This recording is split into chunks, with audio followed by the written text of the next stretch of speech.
Welcome to Farm Charm Chic. I'm Emily. Today's episode is a compilation mega video full of all of my 2025 spring and Easter DIYs.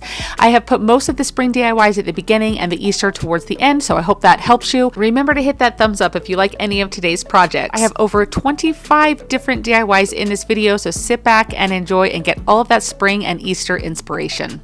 Let's go make some DIYs. I love a good tag in my decor, and it's so fun to make them over. Now, these are just several different options. Some are Hobby Lobby clearance, some are Dollar General, some are Dollar Tree. This one was thrifted from my local thrift store, and it's actually the one that I'm going to use. I love the shape of it, and I just think it's going to be really, really cute. But you have a lot of options when it comes to tags. You can find this shape anywhere. You could even cut your own out. Now mine had this adorable little gnome that was more for like fall or Halloween time on it. I carefully took him off because maybe I can use him in something else, I don't know, but I definitely want to use this little circular like washer shape on it. Now it was pretty grungy, so I had to kind of scrub it and clean it and sand it all down, and I wanted to find a design to put on here. So I have these little labels that I purchased off of Etsy last year. I made my mom some dish towels for her kitchen with them on, and I really thought it would be cute to do one of those, and I found a darling one with some oranges and a cute little bird on there, and I just feel like bringing birds into my spring decor are a way that I can really keep that spring feel. Now I just taped some tissue paper down to a regular piece of printer paper. I put this through my inkjet printer with the design. I had measured it so I knew how big I needed to make it in my software, and I'm just going to cut it down, all of the excess edges off of it. Now I took a little piece of cardstock or just like a little packaging that I cut out to be the exact same shape as my design because I want to put some stamps down, but I don't want the stamps to show behind my design. So I'll kind of show you what I'm doing here. I'm just going to take, you can see my blank square there. This is kind of like a mask or a shield, and I'm just taping it down with some Scotch tape, and I'm going to put some stamped designs around here. So that way when I take off that square piece, it's going to be completely like blank in that area. If that doesn't make any sense, just keep watching. I promise you'll see exactly what I'm doing.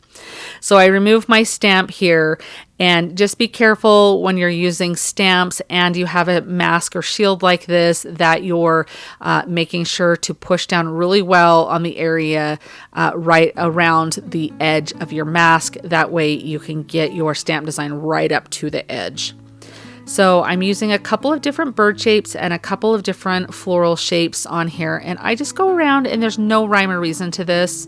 I'm just seeing where there's an open space, where it looks good, using like half a little bit of a design on a corner or an edge. I wanted this to almost look like toile or a stencil or something, just kind of a fun little background.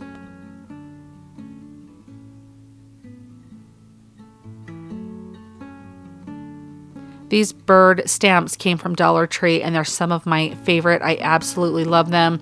You can see I will use the little stamping block with some of them. Some of them I just do with my hand. Now I wanted this to be a little bit faded because that black ink is a little harsh. So after the ink is completely dry, I just sand a little bit of it with my fingernail file. Now this is just a little finger dauber that I picked up at Hobby Lobby with some antiquing wax. I'm going to go around the edge here. The edge has been sanded, and so it really soaks in this antiquing wax, giving it a little bit of definition.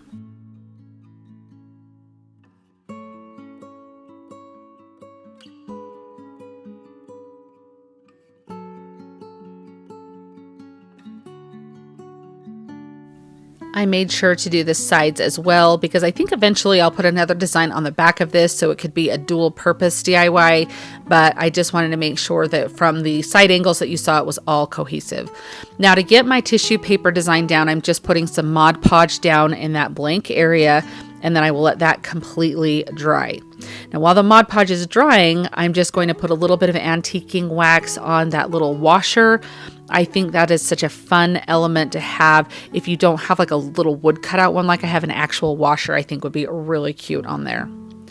Now I'm going to set my design down over that square that's completely blank because this tissue paper is really thin. So if I had put that stamp all over, it would have really kind of muddled up that design there. So I just wanted to make sure that was totally blank behind that. Now I'm putting some parchment paper over that tissue paper and just using my mini press to reactivate that Mod Podge. And that's going to get your design on there beautifully, no wrinkles or anything. To seal it all in, I'll just go over with a little bit of Mod Podge and just lightly going over, making sure that this is sealing my ink in, as well as covering and sealing in that tissue paper.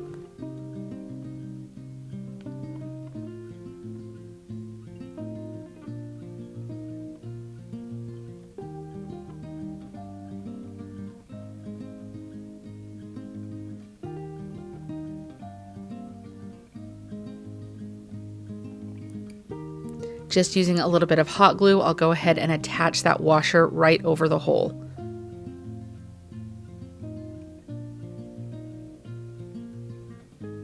Now I have some thicker twine here. I really like the look of the thicker twine with this thicker chunky tag. I felt like it looked really nice with that.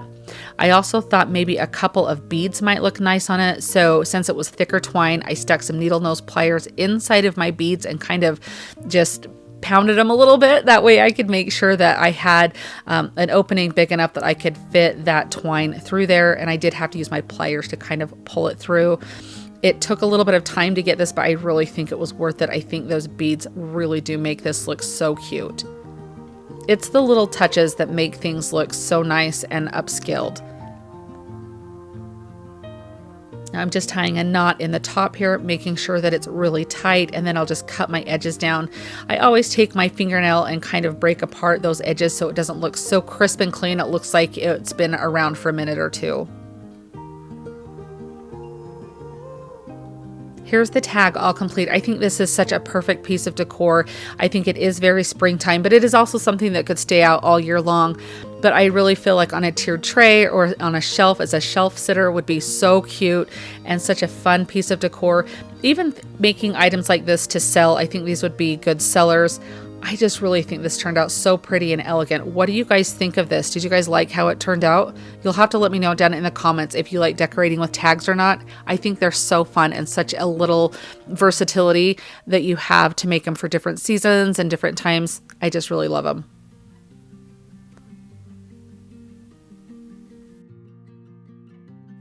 I've wanted to make a wreath like this for a couple of years, and when I found this clearance garland at Hobby Lobby, this is from the wedding section, I knew exactly that it was my time to make it here. This is just some lamb's ear, but I'm showing you this because I want you to look at the clearance section at your craft store, and when you find things like this was $5 for this, and it was such a perfect deal, and there's so many different things that you can do with garland, even though you may think like, oh, I don't decorate with garlands a whole lot. Trust me, you can always find something to do with them. So this is just a grapevine wreath from the floral section of your craft store. I think I show here it's like $5.99. Sometimes you can get them on sale. You might have some kicking around in your stash. Sometimes you can reuse them from season to season and just redecorate the stuff, cut the stuff off from the prior season, and you have a base to work with for the next. So we're going to take this lamb's ear and we're going to go around the entire face of the wreath form here. And you can kind of see I'm just twisting it to see if I have enough. I end up having extra, so I don't even end up using all of the garland here. So to adhere this together, there are several different things you could do. I am a fan of the zip tie method. I picked these up in the automotive section at the dollar store, and they are fantastic to use. You can buy them on Amazon. You can really buy them anywhere, but if you happen to be a Dollar Tree shopper, that's where you'll find them. So there is a part of the grapevine wreath that wraps around that kind of binds all of this together, and I'm working with that piece, and I'm sticking that zip tie underneath that and then going over my lamb's ear. And then I like to use my pliers to kind of start the zip tie, and then it's really easy just to pull and zip that down, and it is not going to budge or move.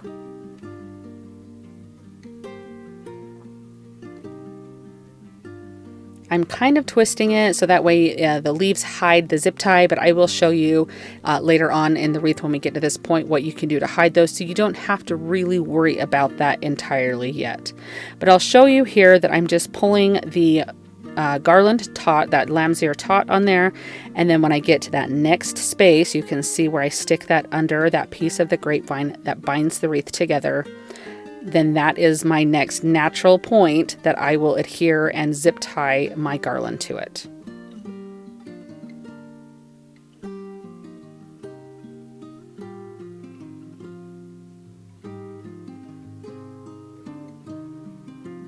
Some floral wire would work fine if you like to do that. I don't really recommend gluing the garland down, but even if you were to just tie it with some twine at each point, that would work as well. But you want to make sure that you're twisting your garland so the fullest, because there's definitely like a front and a back to this garland. So you want to make sure that oh my gosh, I can't talk, that the front is facing outward and it's not twisted or anything. So as you're just winding this round, making that circle, you just want to make sure that it's not twisted or anything.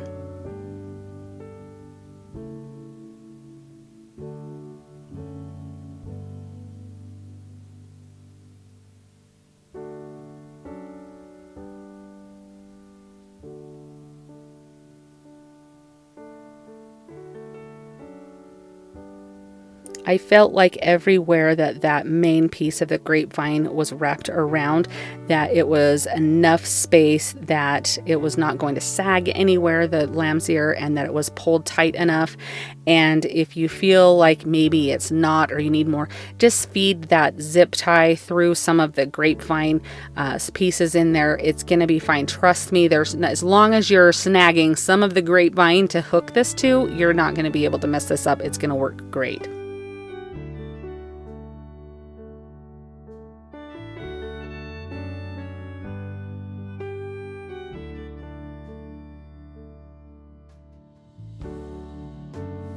So now I'm to the point where I'm back to the beginning. I've made it all the way around and I just have to decide where I want these two to meet up. I don't want there to be a big bulkiness area where they meet up. So you just want to be conscientious of, you're going to hook it up where the end is, and then you'll pick a spot to kind of trim this off and make sure that it looks natural, like this is just a continual circle of your garland.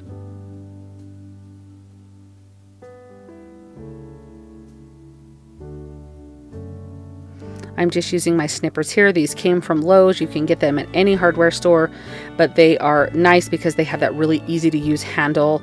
And I will just take those and go around now and trim off all of these stems, if it were, that are from my zip ties.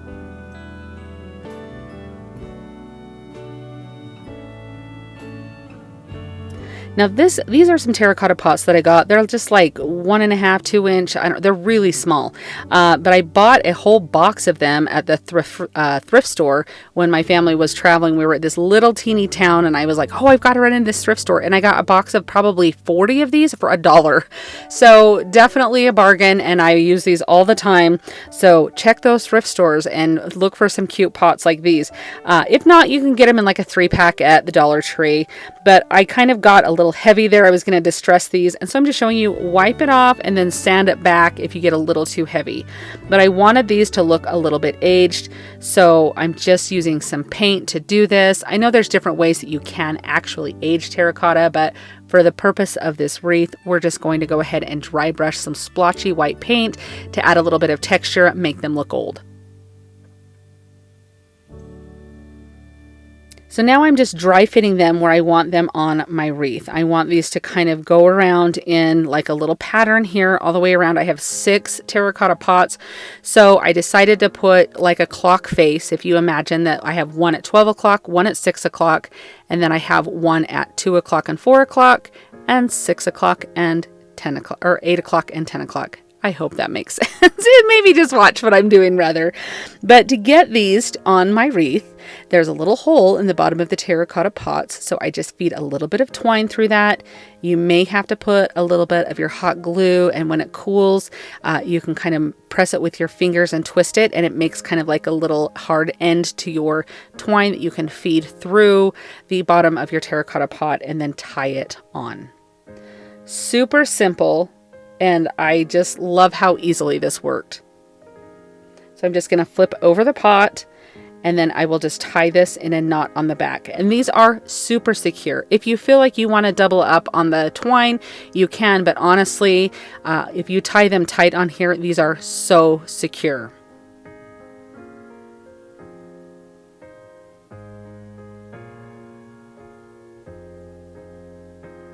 And then once you have it tied on there, you can kind of position that pot there.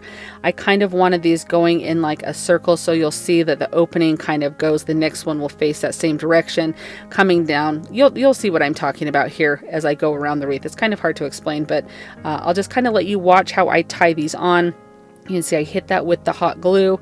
It will slide really easily through the bottom there, since it added a little bit of stiffness to the end of that twine. If you can't get your fingers down in there, or you have longer nails like me that it's hard to grab those, some needle nose pliers are your best friend. I decided to start and do my one at 12 o'clock and at 6 o'clock. So you can see how that opening of the pot is going to face that direction, like they're continually going around in a circle facing the same direction. Yeah, again, it's up to you. If you don't like how mine looks when it's done and you want to tie yours on where they're all facing the middle, do it however works best and what you like. But this is just going back to your gift tying skills here. I'm just going to hold this down and tie it into a knot, and I do this for all 6 pots.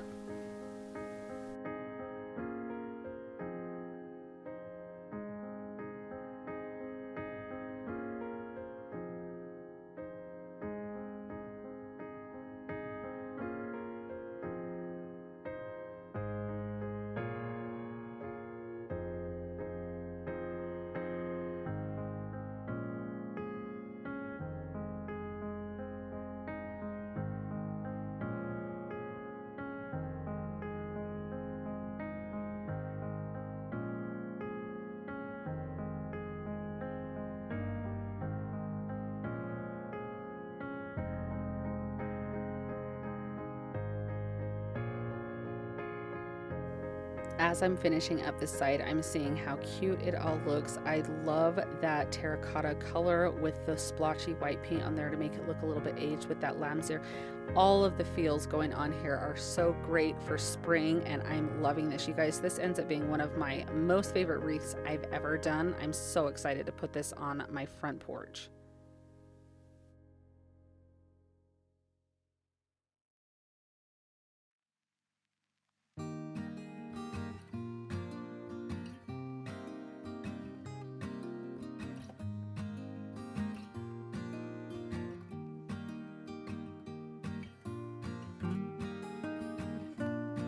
Now I'm tying my last one on here. You can see how the opening of this pot almost looks like it's upside down because they're all kind of going in a natural circle around there. So that's what I was talking about. It was kind of hard for me to explain. So hopefully you can see what I meant. But you just want to trim off all of the excess of the twine on the back here. And oh my gosh, look at how cute. Now you could just stop right here if you wanted to.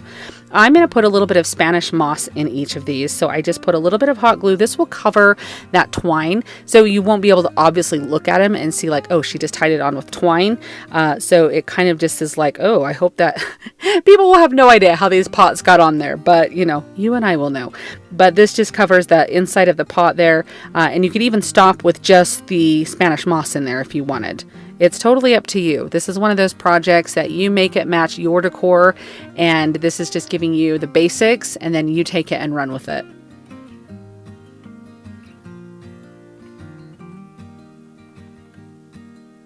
I feel like the Spanish moss just adds another little textural element, and I just really love it.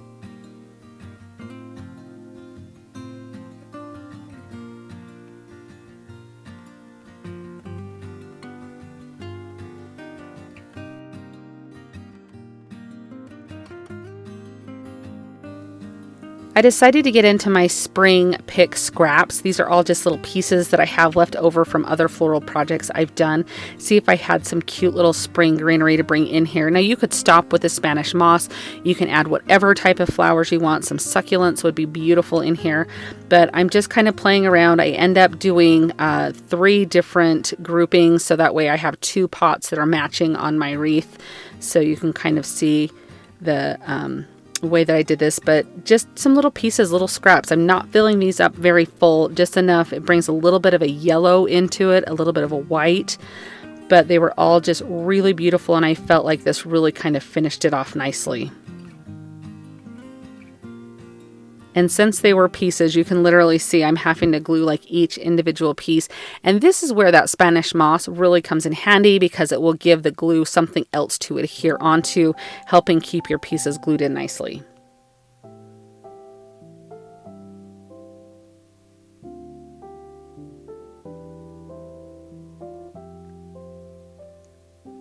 Now, since we did use quite a bit of hot glue on the Spanish moss and also those little floral pieces, I'm just blasting this with my heat tool. This is going to minimize and get rid of any of your little hot glue strings or webs that you might have. You definitely don't want those, so definitely hit that with your heat gun.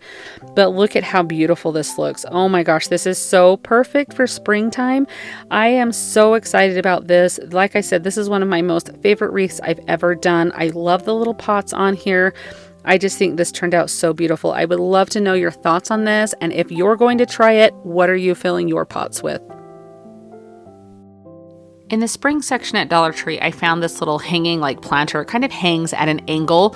I thought it was really cute, but it kind of has a bee theme on it. So I'm just going to remove the tag, and I'm going to kind of try and heat up the glue or adhesive underneath the bee and remove this.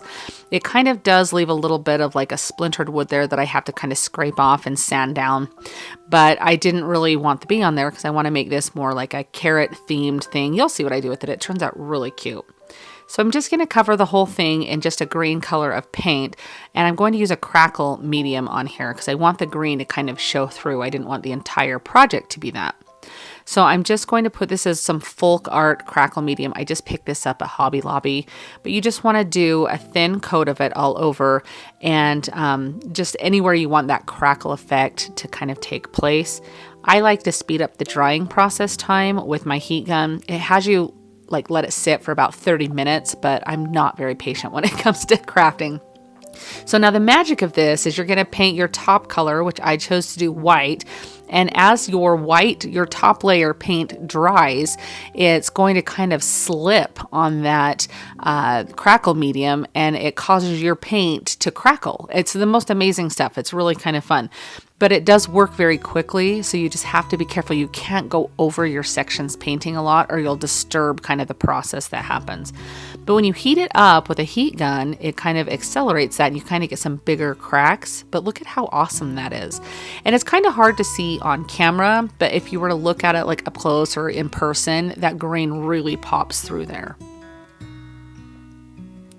Now I wanted that crackle, I wanted it to really look aged. I want this to look like it's kind of been hanging out in your garden for like the last 10 years and it's just been weather worn to death. That was kind of the vibe I'm going for. I personally love that look. So depending on how much you like or dislike that look, you'll kind of maybe tailor yours to how your style is. But I do know a lot of us really love that rusty, crusty kind of look. So I sanded away some of the crackle there to kind of make it look like bigger chunks of paint had fallen off over the years. And then I just went around the edge with some antiquing wax. Now this is just a clothespin, and I'm going to take my clothespin apart. I do this on 5 different clothespins, and then I glue them together here. We're going to make some carrots to stick inside of this. So I'm just gluing them together to make that carrot shape, and then just take your favorite color of orange paint. You might have some left over from your fall DIYs. It's perfect to pull it back out for spring. I love decorating with that carrot pop of orange in the springtime. Now at the top of our carrot, I get some little Spanish moss, and I'm just going to trim this up into just some little bits and pieces. You don't have to do this step, but I really like the texture that it adds to the carrots. I mean, naturally, when you pull a carrot out of the ground, it probably doesn't have this sitting on it, but it might have some dirt and stuff sitting on the top, so it kind of mimics that. But just with some hot glue that I put at the top of the carrot, I'm just kind of going to dip my carrot down into that. Just push some more or less, however you want on there. I just like to have it really fine so it's not totally out of control. Now this is some boxwood from Walmart. I'm just taking a couple of pieces of these. You can see I just broke off 3 little sprigs to put as my carrot greenery. So I'm just going to glue those onto the back. I'm going to stick these inside of my container and glue them so you won't be able to see the back of that carrot. Now these are some wooden tags that I had. I picked them up on clearance at Hobby Lobby, but they always have something similar to this in their party section. So if you're looking for anything like that, head to the party section. And I just put some antiquing wax on here, and I'm going to brighten it up with the teeniest bit of dry brushing of white paint. The reason I do that is I'm going to put a stamp on here. I'm going to put the word carrot patch. I just thought that sounded so cute to put on here. And I love these click stamps that I got from Michael's. And I'm pushing hard enough that I have them kind of rocking them back and forth. So I have a little bit of the edge of the stamps up here on there. I liked kind of the rustic feel of that. Now just putting a little knot in some twine, I'm going to feed that back through my little tag here that covers up the hole. and then I'll just glue the tails down on the back so you can kind of see the sign there. Now, of course, something happened and I obviously didn't get myself gluing the carrots in, so I do apologize for that. But it was as simple as I put some Spanish moss in the bottom there, put a couple little daubs of glue on the back of the carrots, and put them against the background of our little hanger there. But look at how cute this is. I think this turned out beautiful. Such a fun little pop of color. I love that you've got that rustic earthy of the tag color on there with that crackle paint and then that bright pop orange of those carrots.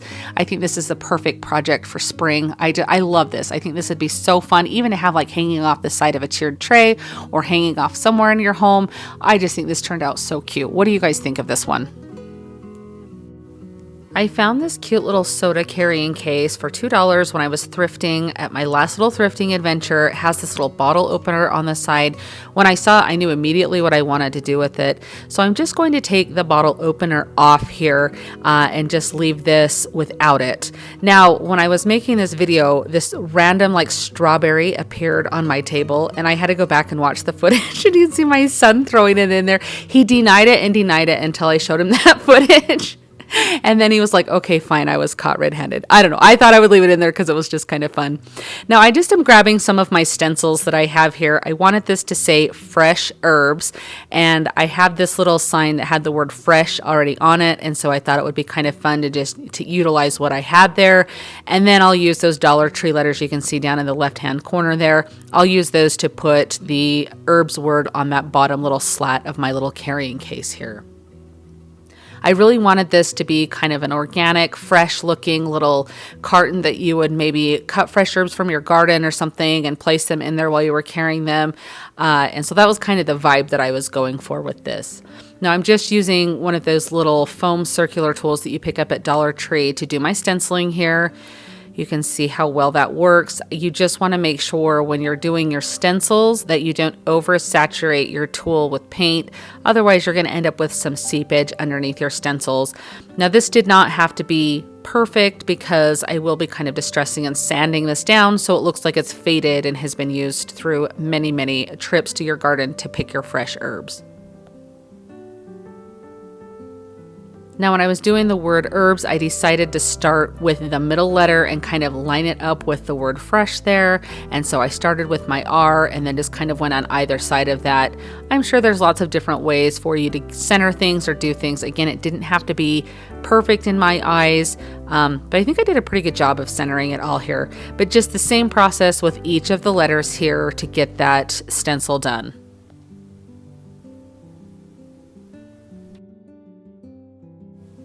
To distress this a little bit, I'm just doing a little bit of dry brushing with some white paint here. I will go and sand this so it won't look quite like so janky or anything. And I do take my fingernail file and I'm just filing all the edges here. And I do go over the words and the letters that I stenciled on there. I just wanted this to look like it was pretty aged and just kind of faded, barely there that you can see those words on there. I pay attention to all of the edges because I will go around with some antiquing wax as well. You can see I'm just putting that on a baby wipe and just kind of going over all of this. What will happen is where you dry brush that white paint, it will kind of pick up that antiquing wax since it's chalk paint, and it will kind of age the paint as well as the edges. I just put a little coconut liner in the base of this, just ripped one apart from Dollar Tree and shoved that in there, and then just took some of the green herbs, the greenery herbs that I had in my stash and shoved in there. Of course, whatever you want to put, if you want this to be a practical thing to place some herbs in, however you want to do that or put something in here, it's just a really cute piece to have to decorate for different seasons. I think this really kind of screams that fresh spring vibe. I just love this, and I think that wood tone and the herbs, the greenery, is going to be a beautiful addition to your decor to kind of freshen it up. What do you guys think of this one? On one of my recent thrifting adventures, I found this pedestal or candle holder. It has this beautiful fleur-de-lis detail on it, but it is this 1970s color of avocado green. Like, it doesn't even translate well on camera. But I have this wood round as well here. This was just in my stash, but you can pick these up at your craft store. You might already have something on hand. And I also have this stone Krylon spray paint that I've been waiting for the perfect project to use it on. And in full transparency, I don't love this spray paint. After using it, I don't know that I would use it on another project. So it may just kind of sit in my stash, but I'm here to try new things. So I'm just kind of reporting back. Now it takes several coats to get the coverage that you want on here. Maybe I should have started by painting this a base color. I don't know, but I'll have to just kind of show you what it looks like in the end. Now on my wood round, I really want this to look like a piece that has been around for a really long time. So I made sure to kind of sand the edges so it kind of gives it a rounded look. And then I'm also going to beat the heck out of it with some pliers. I really want this to look like maybe it was a cutting board type of wood that has just been around for a really long time, something that you found off of the farm. I really wanted it to have this vintage, old world type of look to it. So I really do just kind of beat this up with a couple different pliers. And then when I take my antiquing wax, you'll kind of see what happens. So I'm just going to place that antiquing wax down, and with a baby wipe, I'm going to go over the top of it here, just kind of like we're staining it. And you can see all of those little pock marks that I've made there and all those little scratches. You just want to make sure that your antiquing wax goes into each of those. That's what's going to give this the really aged look. Now here's what our pedestal looks like with that paint on there. It bubbled up in some areas, not in other areas. I don't know. It wasn't my most favorite. I feel like you can do a lot different techniques that I like better, but for the sake of just showing you guys what it looks like, I mean, it looks fine, but I'm not going to be rushing out to buy that paint again to do another project with. So I'm just using some E6000 on here. You can use whatever adhesive you like. I'm letting this sit overnight, so I didn't need like the hot glue for like that immediate hold here. I just ended up setting some heavy stuff on the top of it to kind of clamp that glue down. So I'm just strictly going with E6000 for my glue. And as you saw, I did kind of sand around the edge to get a clean area of the ceramic to adhere to the wood. Now to center this, I'm just turning it all upside down, and I'm just going to kind of place my pedestal down, and then I just kind of turn it a little bit, make sure that I'm kind of even from the sides here. You can measure if you would like. You can do whatever method you would like. I just do the eyeball method. I just wipe up any excess glue that might have seeped out from that E6000.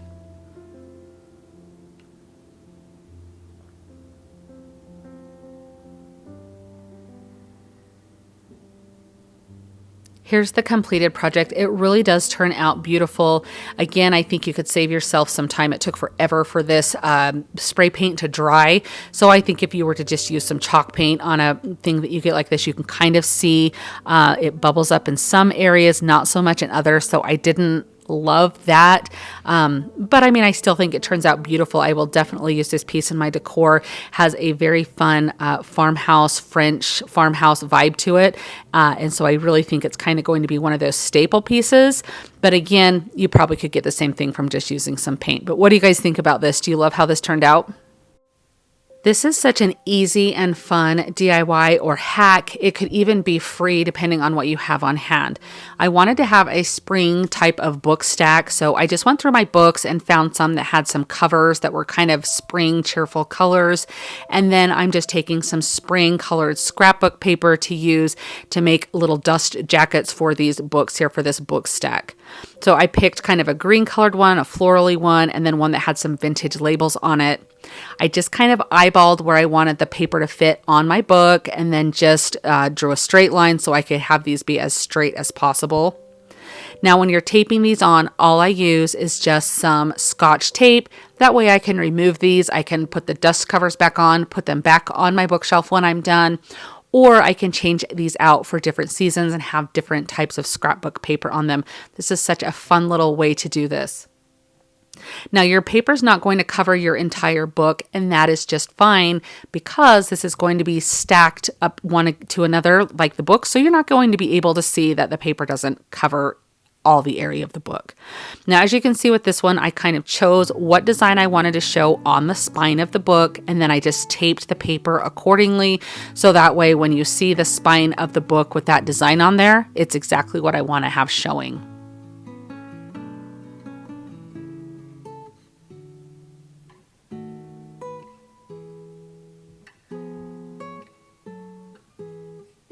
This is also something you could keep in mind when you are maybe thrifting, looking for some books with some specific colors to their cover, or maybe antiquing. If you're anything like me, you may have a whole ton of books in your house that you could look for to do this with. I just found some that was like a gray color, a turquoise color, and a white color. Those were honestly like the most springy colors that I could find to use. I had one extra, but I ended up not using it because I liked the 3. But you could do a stack of 2, you could do a stack of 7 or 8, however many you wanted to use. You can see here the spine of mine, how they look. I think they look super cute, super springy and fresh. And then I'm just taking some ribbon to tie my book stack together.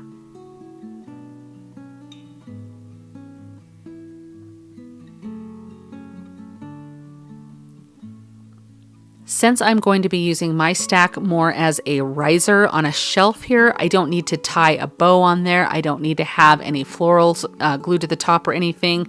So I'm just gluing my ribbon down onto the scrapbook paper.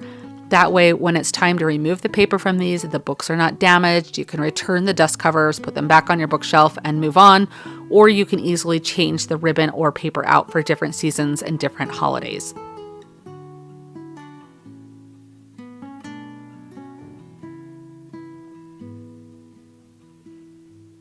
I just make sure that I pull the ribbon really taut, and then I'm going to just glue the ribbon onto itself so that way it's nice and secured and I have a nice surface to work with.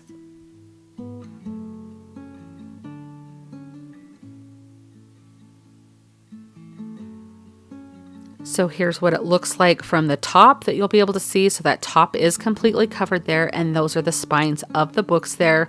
And then you'll just use it to stack some things on there and have as a beautiful shelf sitter. Such a fun and great hack. Again, you probably can just find supplies around your home that you have to do this with and make a beautiful stack for, like I said, you can use this for different seasons or different holidays. My mind is already going with ways to do this for like 4th of July or fall or Christmas, and just have a fun way to display these. What do you guys think of this hack? Do you like it? Are you going to try it? Speaking of books, I am always looking for book recommendations. If you have a book that you've read that you absolutely love, let me know down in the comments so me and other readers can look through the comments and find some good book recommendations. This is such a cute little votive. I got this at Target's Dollar Spot. Now, but you find cute votives all over. Dollar Tree, Walmart. I mean, you can find them in the antique store. A lot of times they have the little candle still in them. But I'm going to show you a hack to do to not have to remove all of the wax if you want to use this as a little planter. Now, these are all just remnants of floral picks that I have that I keep in a storage bag. So I'm just picking some out that I think will be really cute to do this with. I want this to look like it's like the broken egg that has a little floral arrangement growing out of it. Now, you could easily burn the candle down or melt the wax and pour it out. That is definitely something you could do. However, the hack I'm going to show you is quick and easy. You can make this project in less than 5 minutes and you're on your way to go. All I do is I just take my heat tool like this, and I am just going to blast this on the top of this wax here to melt like the top maybe 1/4 inch. You just want to melt it enough that you're able to stick your florals down in, and as the wax hardens, it's going to hold them into place. Now, some of these have a very long wire on them. That's great. Usually once you get through that top little part that you've heated up, they will slide all the way down in, either to the bottom or to the center, just enough to give them some stability. But I just go around placing my little pieces of picks here and there, just whatever I feel like looks good of something naturally growing out of a broken eggshell.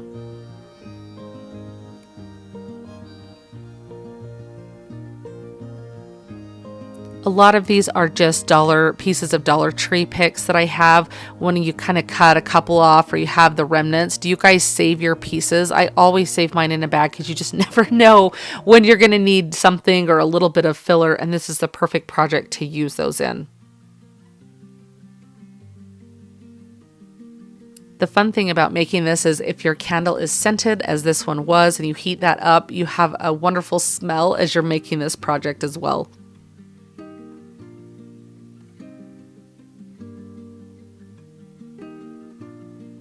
You do want to work fairly quickly because that wax will start to dry. The nice thing is it's just going to harden and hold all of these floral pieces in place where you've left them, so they're not going to fall out if it gets like tipped over or anything. If you ever want to remove the florals from it, just use your heat tool to blast that again and start to pull them out.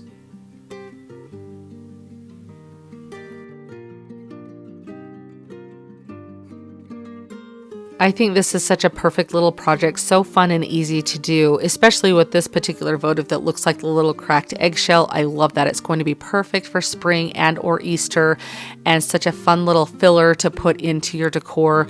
Have you tried this hack before? I've done this on a few tiered trays and I absolutely love it. What do you guys think of this one? This DIY is one of my favorite spring DIYs I've ever done. Now this is a piece of drop cloth. I bought this at Walmart. It was like $16 or something, and it comes with like a whole ton of it. You can get these on Amazon, at your local hardware store, anywhere. But I'm just doubling this up and tracing out the shape of a carrot. I really just freehanded this. It just kind of was what it was, so use your best, or you could print a template off if you felt like you needed one. Why on earth I am cutting this way with my scissors, I don't know. It's one of those things that I was watching the video back going, this is totally not how you cut with scissors, but I just needed to cut these shapes out. Obviously, there was something that I was multitasking and not paying attention. So I'm taking my carrots, and I'm also cutting a second batch of carrots out. So I doubled over that drop cloth again, traced my first carrot, and then just did that. So I'm gonna have 4 of these drop cloth carrot shapes. I'm going to fill these with some polyfill. We're going to glue them together. They turn out absolutely adorable. Oh my gosh, I love how these turn out. So I took my carrots forms and just placed them out. So that way I'm going to glue the 2 pieces together. So I just want to make sure that the outside portion is painted the carrot color. This is just a pumpkin color of chalk paint. You could do this as heavy of coat of paint that you wanted, or light. I think either way is going to be really pretty depending on how primitive or distressed you want these. So I was just showing you there how they all looked once they dried. Since it is drop cloth you're working with, it does fray quite a bit. So I'm just going to take my fingernail file and sand down a little bit to kind of reduce the fraying on there as I work with it.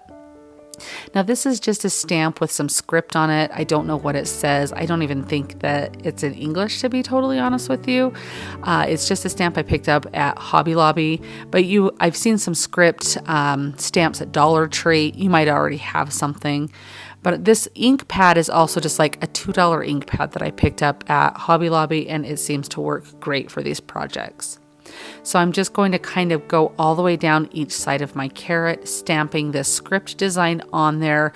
I kind of push the stamp down. This one I'm pushing the fabric into the stamp to kind of go back and get some spots that the stamp didn't transfer. You're going for a very rustic look with this, so it does not need to be perfect, and it's totally fine that some areas show up better than others. Some are darker than others. It just adds to the character of your carrots.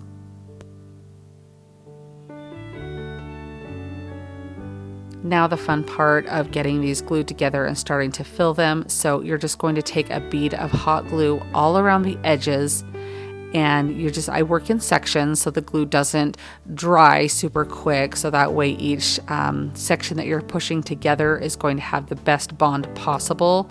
And then when I get to the top, I skip and leave an area at the top, because obviously we're going to need an area to put our polyfill into this and fill these carrots.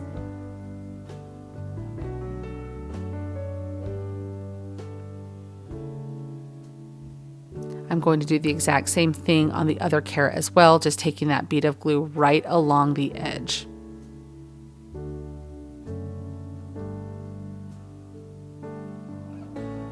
Now I have polyfill from, I love to buy cheap pillows, or if you have pillows that maybe you don't use anymore, or if somebody's giving away some pillows, even if they're super ugly, I always say yes to them because I love to have the extra polyfill for projects like this. If you don't have any polyfill, or you don't want to have to worry about buying some because this is a smaller project, some grocery sacks, if you still have some of those plastic grocery sacks, would actually work really well as a way to use those.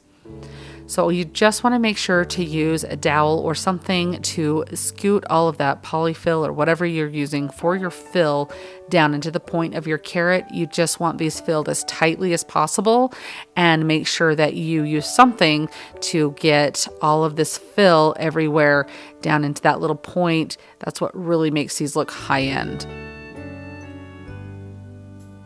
Now you'll notice on this one, as I'm pushing this in, the seam is going to pop here. Oh, there it goes. Very easy to fix there. What happened is either I didn't have enough glue right there, I filled it too full, which probably wasn't necessarily what that was. It was probably that the glue had dried a little bit before I pushed it down and it didn't get a great bond. So super easy to fix. You're just going to pull back some of that fill, put your glue on there, and then you're just going to use some clamps to clamp these together. So if you happen to notice that you're getting a seam that pops like that, you can still work. You see that I put these clamps on and I just go right back to filling these little carrots up, and it works great. Any kind of greenery is going to work. I'm choosing to use a boxwood greenery. These actually are from the wedding section at Hobby Lobby, but the Walmart boxwood would work great. I just happen to be out of that and I had some of this, but it looks like there's about 4 little pieces of boxwood on each of these stems that's coming out. So it's not over. I mean, you could put a lot of greenery coming out of these carrots and I think it would look absolutely beautiful. So this is just a little bit, just enough to bring that pop of green in. So I just stick these down in. I didn't even glue them, but you may want to, especially if you plan on selling them, may want to just put a little bit of glue in there to hold those. But I tied them tight enough with my twine. I don't think it's going to be an issue, but just in case, you decide you want to put a little bit of glue to hold those in place in there, I would, definitely think about if that's something you want to do. So I'm just using some twine to tie off the top of these carrots, and I just think these look so cute. I double up my twine and tie a little bow, kind of just adds another little rustic primitive element to it there. You'd even stick a little button in the middle if you wanted to go as far as that. Now once I get to this point, there is a little bit of excess trim on my carrot, like the edge of my carrots. So I'm just going with my pinking shears here, and I'm just going around trimming it back if I feel like there's too much of an edge. And I just think it looks so cute. And it also lets a little bit of that natural drop cloth show through, which I think just adds to that rustic element.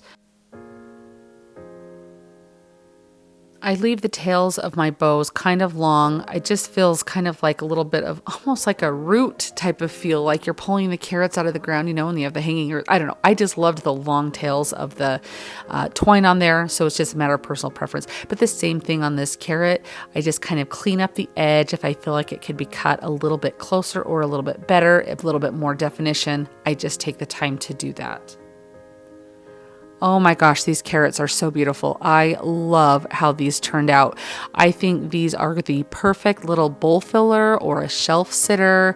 If you had a bunch of them sitting somewhere, I think they would be a cute gift to give to people. If you have a craft show coming up, these are such easy. I mean, these did not take long to make at all, and they're such a beautiful item.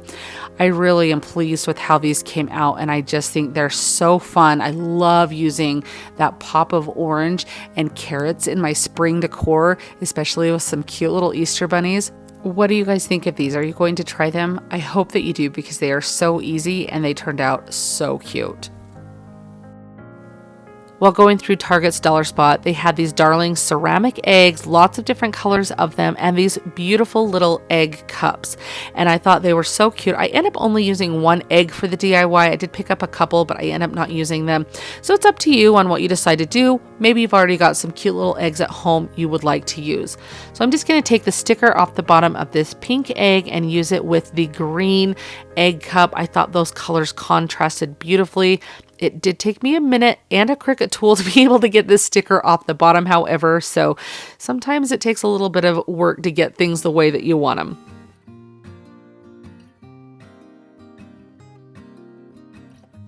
You could just place your egg directly in your egg cup and call it good. I thought it would be fun to add a little nest. I know the proportion's off, but I still thought it was so cute to place that in the egg cup. Now I'm just taking a clothespin and taking it apart, and then I glue them together here.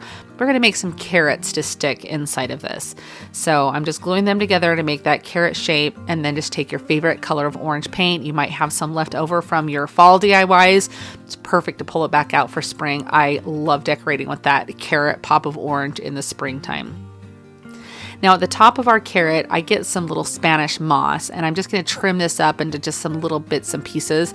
You don't have to do this step, but I really like the texture that it adds to the carrots. I mean, naturally, when you pull a carrot out of the ground, it probably doesn't have this sitting on it, but it might have some dirt and stuff sitting on the top, so it kind of mimics that. But just with some hot glue that I put at the top of the carrot, I'm just kind of going to dip my carrot down into that. Just push some more or less, however you want on there. I just like to have it really fine so it's not totally out of control. Now this is some boxwood from Walmart. I'm just taking a couple of pieces of these. You can see I just broke off 3 little sprigs to put as my carrot greenery. So I'm just going to glue those onto the back. At the beginning of the season, I actually made several of these carrots that I have to use in different pieces of my decor. I've used them in a bunch. So make as many as you want. I think if you're making some, make a handful of them. I end up only using 3 in this project. I placed just a little bit of Spanish moss down inside that blue egg cup. I thought that the blue and the orange was such a beautiful contrast here, and I really loved that. The Spanish moss just helps kind of hold them in place, like maybe they're planted in the ground. But here are the 2 egg cups together. Do you like one better than the other? They're both so cute to have on a tiered tray because it really just brings a little bit of different variety in, and just kind of like a nice little filler piece. I think this is such a great hack if you find these little egg cups. If you can't find the egg cups, I think some little terracotta pots or some little peat pots would also be really cute. I have this little house shape that I picked up on clearance at a little store here we have here in town. Now I know, and look, it was like $1.20 or something like that. It was normally $8. So I got a pretty good deal on it. But you can find these house shapes at Dollar Tree. You can cut your own out of wood, thrifted, lots of fun places. But I do love having these little houses. They're so popular in your decor, and I think that they're just kind of a fun little shelf sitter, a little addition to add. So I'm just going to take off the tags on the back, and then the front had this cute little dog on it. It was, more for like a dog lover. Have this be a lesson to you, though, to check those sections of the clearance areas. And even though maybe you don't have a dog, or you don't need something that says how much you love your dog, it's a perfect shape to make into something new. Now I picked up this stencil at Hobby Lobby. You could see I got it for 90% off. It was 22 cents. I love to look for stencils because it's so fun to use them in different things of decor. So I'm just kind of trying to fit this on a little ski wampus on my house here. I did give a fresh coat of paint to the house, so I was working with a nice crisp surface. And then I picked a nice blue color. I felt like this is going to match my home. I just love a good blue and white stencil job. And so I'm just going to pounce up and down with my stencil brush. Some people mentioned swirling motion would work well. This was a very delicate stencil, so I did just kind of stick with the pouncing up and down. But just holding it with my fingers, it didn't have to be perfect because I'm going to distress this pretty good, but I wanted it to be as good a job as I could do.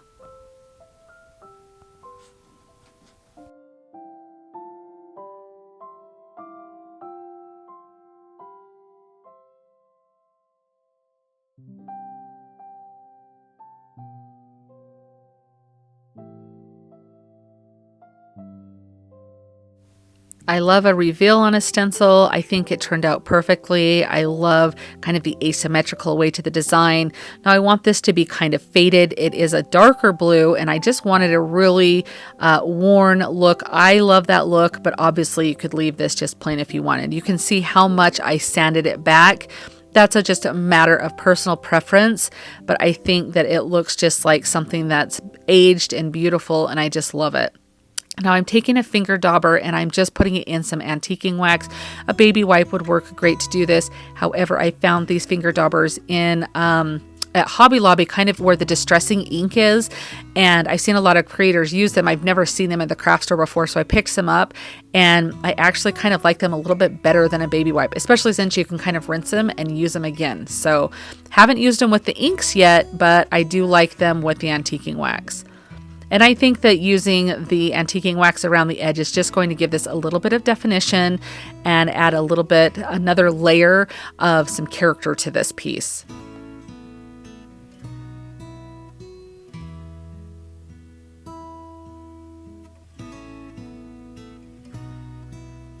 This is the completed house. I think it's so cute. I contemplated putting like a little hole in it for like a birdhouse, but I ultimately decided not to. I just thought the simplicity of the piece to use in your decor was so nice the way that it was. It's something that kind of is a basic or a staple piece that you can have switch out with different seasons or different vignettes. It's so cute displayed with this bird, but I think that it would be so fun on a tiered tray or something. What do you guys think of this? I recently picked up these signs from Dollar Tree. Now, they were with their New Year's line, I think. I could be totally wrong on that, but that's kind of where I found them when I saw them. And I picked them up for their shape because I thought they would be perfect to make a crate out of. So that's what I'm going to do. I'm going to use some wooden crates from the Dollar Tree crafting section, as well as some wooden slats you can see off to the left there that I got off of Amazon. I'll leave a link to those in my description box. Now I'm just taking some E6000 and some hot glue, and I just realized that I'm gluing these backwards, that I put the glue on the wrong side of the crate. I really confused myself. There's not really a dedicated front and back. These crates happen to be the one that have like a laser cut design on one side of them, not on the back side. So in my mind, it was going to make a difference of which way I put them, but in theory, it didn't make a difference at all because I cover it up with the wooden slat. So you'll see what I mean by that. You're just going to take one of your bottle signs here and one crate and glue it to the bottom, just like you can see that I'm doing here for 2 of these. And that's going to make a long crate for you. Now to glue the crates together, I took some wood glue and some hot glue. Probably could have stuck with E6000 and been just fine, but I just went with the wood glue here and it held up great. Now you could easily use paint stir sticks for this project. I just didn't love the little like indentation that you get in the stir stick, so that's why I specifically searched for these on Amazon. And I'm just going to glue them up the side. I was trying to decide how many I did. They're definitely like imperfect sticks, and so you kind of have to see which ones bow a little bit in which direction or which ones will fit the best. So that was kind of what I was doing there. And then I do use some E6000. I did go back in with some hot glue. I don't think I show that, but a combination of the two is the best. Of course, as you probably know from watching a lot of crafting channels or mine, that you get that instant hold from the hot glue and the long-term hold is what comes from the E6000. Now I decided to kind of space my top slat up just a little bit, so that way it kind of had like a little peekaboo moment going through your crate here. I had seen some recently in one of the boutiques I was at that kind of had that, and I really liked the look, so I was kind of going for that here. And then this is just a dowel that I picked up in a package of dowels from Dollar Tree, and it fits right through the hole of that sign perfectly.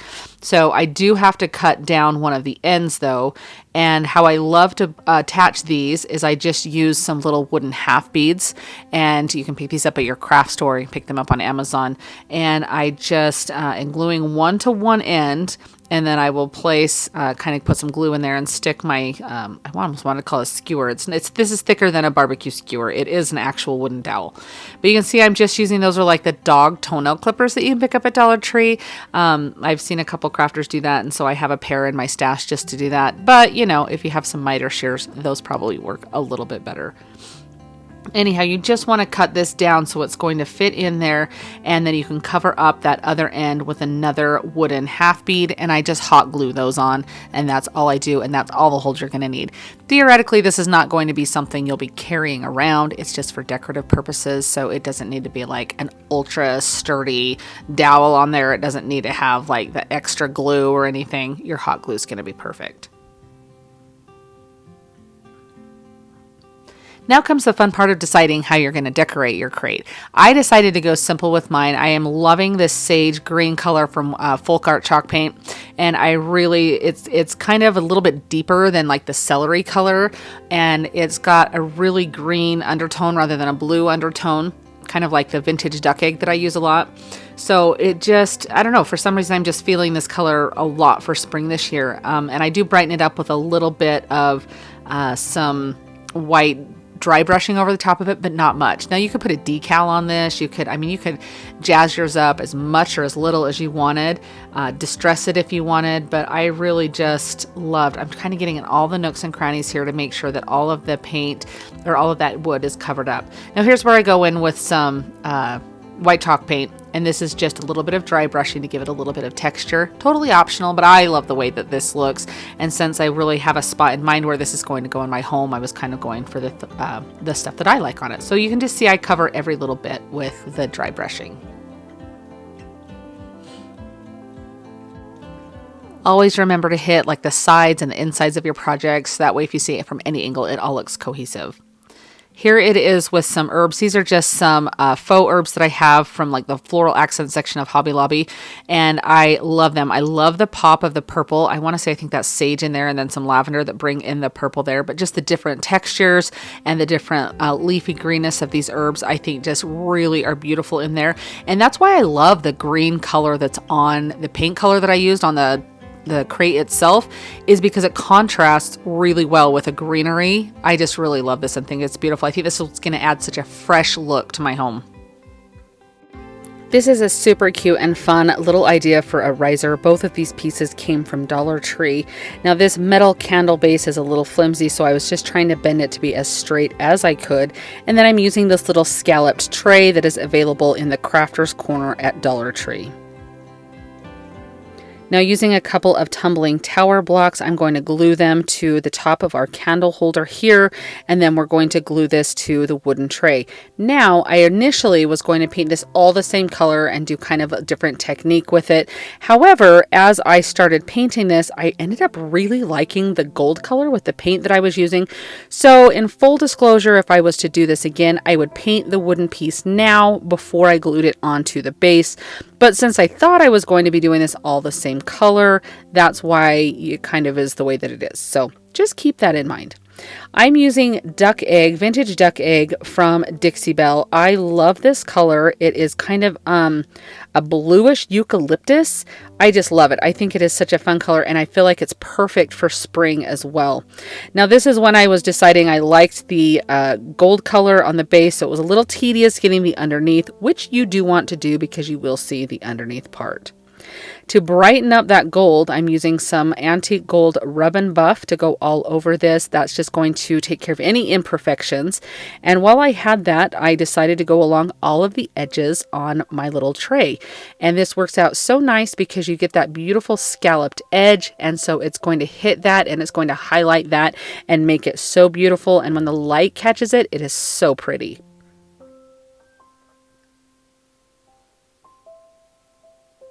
You could also do this with some antiquing wax. You could also sand this if you wanted to have more of a rustic look with it. For some reason, the gold was just hitting me today when I was doing this DIY, and so I just kind of went with it. So if gold is not your thing, you have plenty of options. I even went and rubbed along the surface to kind of give a little bit of a hint of the gold, because when the light catches it, it was so pretty. So I just kind of wanted to bring as much of it in as I could to tie the two together. Here it is completely done. This was such an easy project, something that you could do with kids or grandkids, even to have a cute little riser for their nightstand or something. I just think this turned out beautiful, perfect for springtime, or really, this is an everyday piece. This is something that you could use and decorate for all different seasons, but I think it turned out so beautiful. You'll have to let me know your thoughts on this. Do you love risers as much as I do? I found this darling milk can at Dollar Tree. It was $3. It was at Christmas time. I'm hoping they have them for other seasons, but I wanted to give this a makeover, and so I tried to sand the letters off of there, but I quickly realized that this was like a raised vinyl sticker that was on there. So I just used my putty knife and my heat tool on some of those hard to get areas, and I was able to scrape off very nice and easy. It gives you a nice clean surface to work with, which is nice because I thought this was like embossed in the tin, but it wasn't. So once you get that off, you've got a nice blank surface to work with. Now I wanted to make this kind of Eastery or spring-like, so at first I had these little printouts that I had made. I can leave a link to those graphics down below. So I start out using one of those, but I'll show you why I changed my mind here. But this is just a pie crust mold from the baking section at my craft store, and I loved it because I thought I could make some air dry clay or resin trim.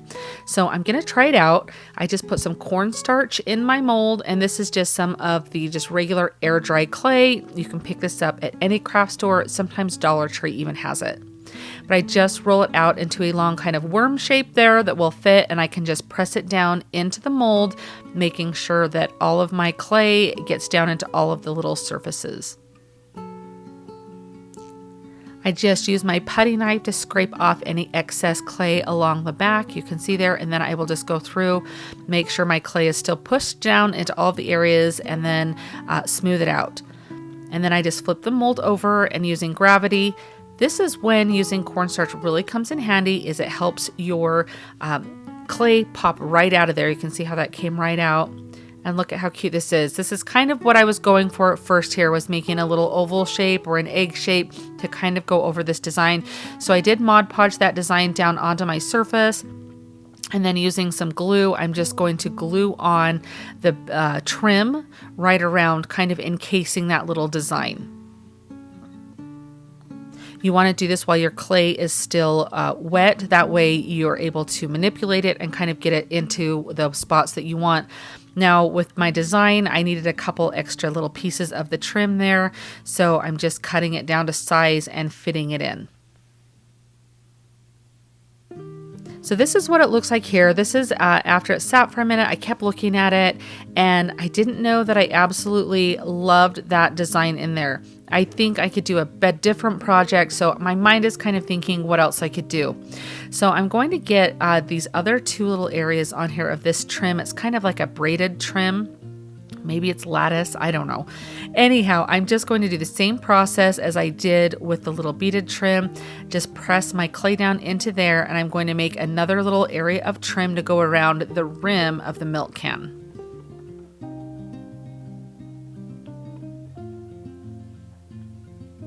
You can see that I have a little bit of a space inside, or where my clay separated there. I just kind of will press it together. I add a little bit of clay to it to make it so it's a little bit thicker in that area. So hopefully I don't have any issues with breakage there. But I just want to go ahead and smooth everything out along the back. Now flipping over my mold and kind of bending it back, I did use the cornstarch to help this kind of fall out. And you can see as I bend this back, it does just kind of fall right out. Now I do have a little area you saw that kind of broke apart in the middle there. I will just kind of press that together. You could even use like a mister bottle of water to kind of spray to adhere it. Where I'm gluing this all down onto my surface, it's not going to be a huge issue. I am just using some wood glue. It is what I had on hand. I know some people will use, I believe Titebond is what it's called. If you have a preference when you're working with air dry clay of a type of glue, let me know down in the comments. But if you happen to have wood glue and that's what you've got on hand, it seems to work well. So I think you would be just fine. So I'm just going to lay this down around the rim of my milk can. I do set it upside down to help gravity so it doesn't slip down or anything. Now, after this had completely dried, I went in and painted it. I decided I did not love the picture in the middle. It just looked off to me. So I painted the entire can this eucalyptus color, it's almost like a duck egg color as well. And I'm going to change the picture in the middle. Now, there was tissue paper that I had laid down there, and you can kind of see wrinkles from the tissue paper, which work really well with the design when I put some wax on this to kind of de-stress it. So I don't mind that.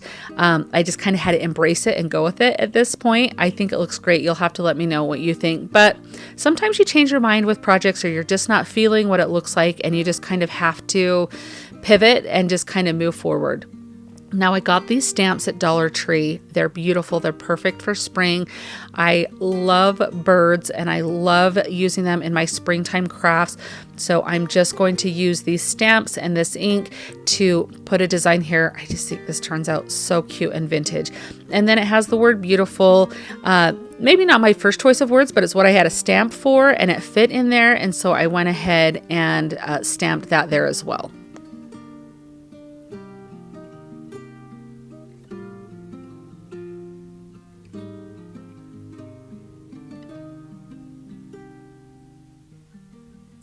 Now to distress this a little bit, because you know that that's my jam here, so if you don't love distressing, you probably will skip this step, but this is just going to give a nice aged look to the milk can and I loved the look of the white wax on it. I felt like that's going to bring all of those raised areas. It's going to make them all have some depth and characterization to them. I put the wax all over the entire can, including just making sure it got in all the nooks and crannies of that trim that I put on, and then just wiped it back with a baby wipe.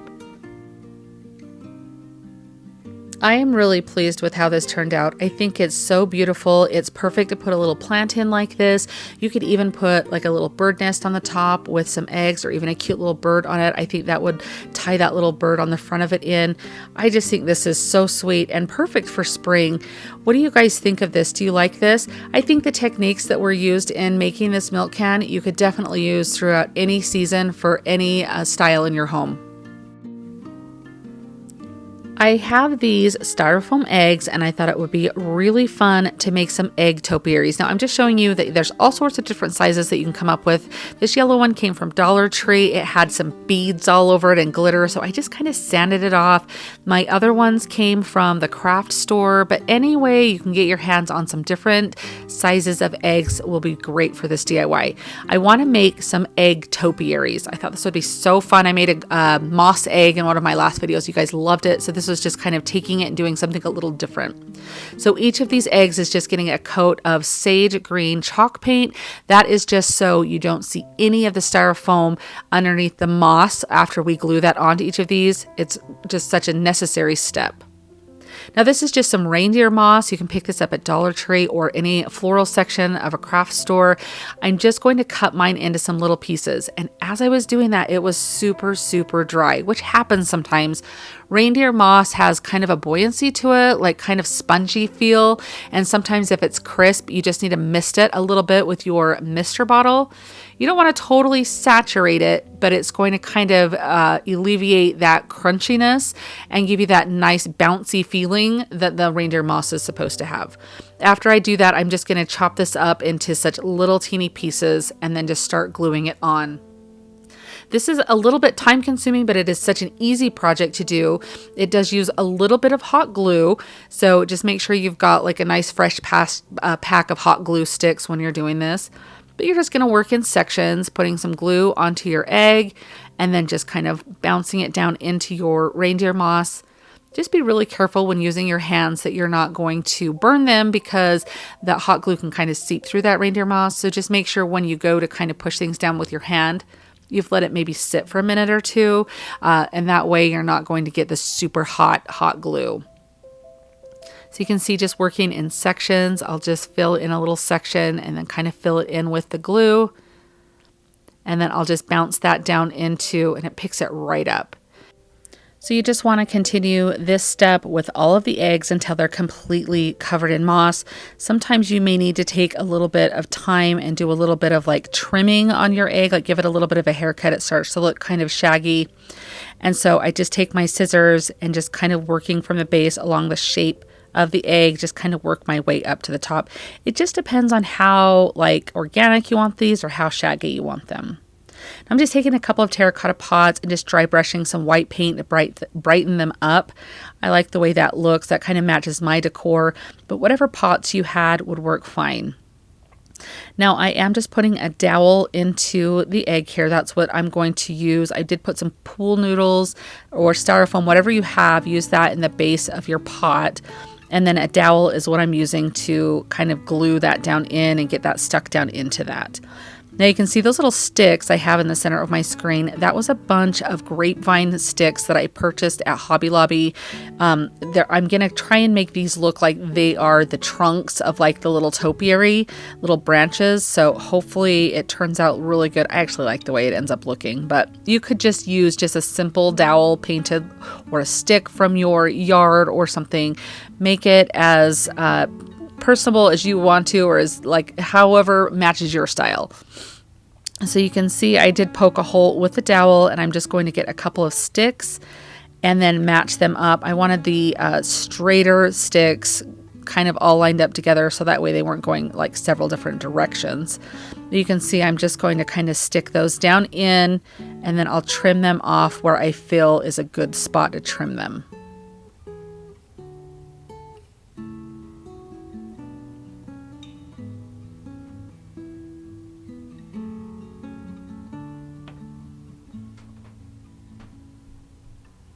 So on the next layer of egg that will go on, I'm just poking a little bit of a hole on it, making sure that those sticks will go in fairly easily. And then I'll use some hot glue to make sure that that egg will stay and it's not going to go anywhere or anything like that. I'm making 2 topiaries, one with 3 layers to it, one with 2 layers. So I'm just going to copy the same process on each of my topiaries on each layer. Obviously, the top layer on each topiary is not going to have anything coming out of the top of it. So you just need to make sure that you're putting your sticks into the bottom of it as you place it on.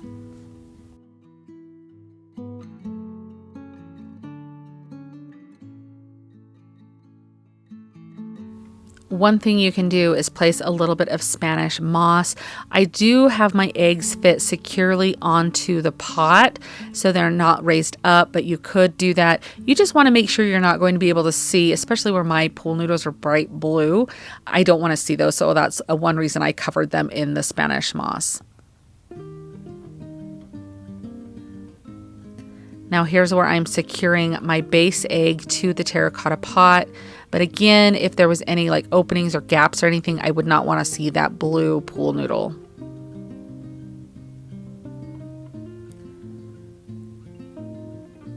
I do on these bigger styrofoam eggs, I had a barbecue skewer that goes all the way through, and then I placed my sticks around the barbecue skewer just to give it a little bit of extra stability. With the smaller eggs on the 3-tiered topiary, it's not as big of an issue because the eggs aren't that heavy, but these styrofoam eggs, the bigger they can be, or the bigger they are, they can be a little bit, you could lean to one side or the other with the weight. And so I felt like it needed that barbecue skewer in the middle. Now I'm using my heat tool just to clean up any hot glue webs, but look at how cute these look. You guys, these are so beautiful.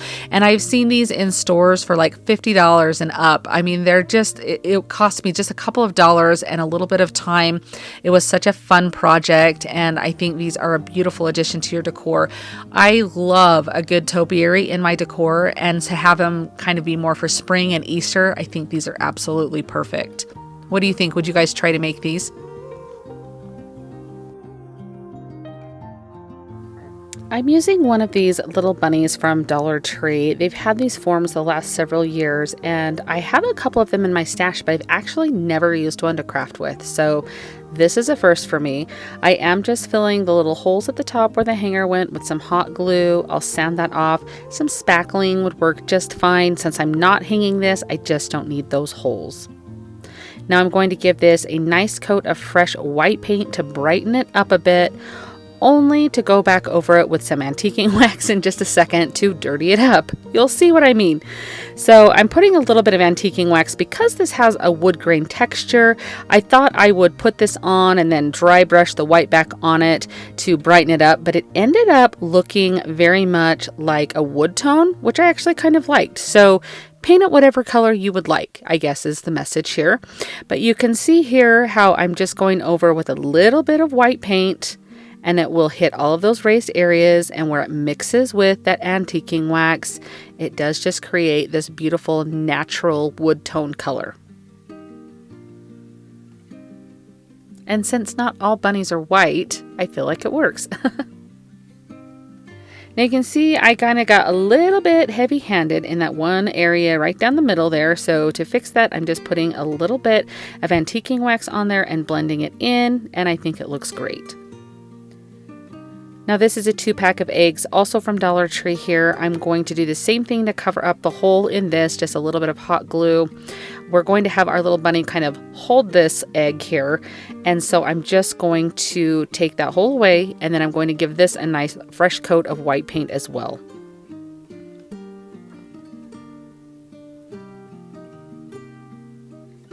Now this is some Mod Podge here. I'm just going to put a thin layer of this.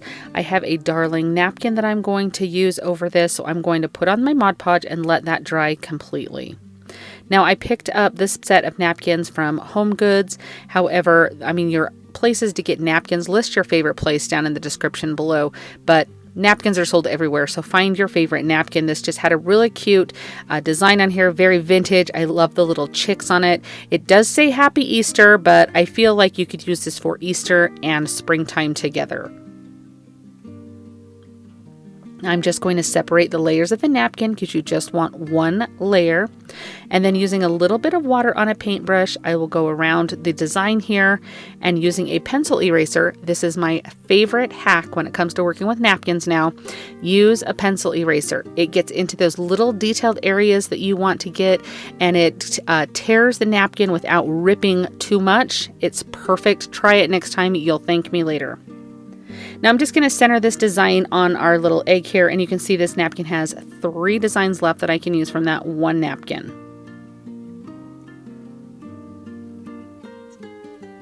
Now remember, our Mod Podge is dry. I let that dry completely. This is a technique that I am new to and I am loving it. So I will just place some parchment paper over this, and then taking my little teeny heat press, an iron would work fine as well. But I love this little heat press. They're about $25 on Amazon. I'll leave a link in my description box. I use mine all the time. But just going over the design, this just reactivates that Mod Podge, so that way it's bonding the napkin to your surface. Now there was a little overhang from my napkin, so in a slow downward motion, I will just sand that off with my fingernail file. I'm distressing the edge a little bit here. I end up doing something else to it, so this is totally optional. Just kind of do what you like and what looks good to you. You can see I even tore my napkin, but I just went over it with that heat press and it bonded it right back. But again, I just go around this thinking I wanted kind of a rustic look, but I'll show you what I do in just a moment instead of this. This is a little bit of white paint left in my brush. I'm brushing over that napkin. It's going to give it kind of an aged, worn look. Totally optional. I like that. So it just depends if that's something you want to do. Now, I have this script stamp that came from Hobby Lobby. A lot of you might have some from other brands. Totally optional here. I thought this was just something I wanted to try to give the bunny texture. I love how it turns out, but I go in all different directions with my script. Some of it's darker, some of it's fading. I'm not worried about being perfect here. We're just giving the bunny some texture. I'm placing that egg down kind of where it would go, so I can kind of see where I would maybe want to add some more script. Go as heavy-handed, as light-handed, or not at all with this. It's just as up to you.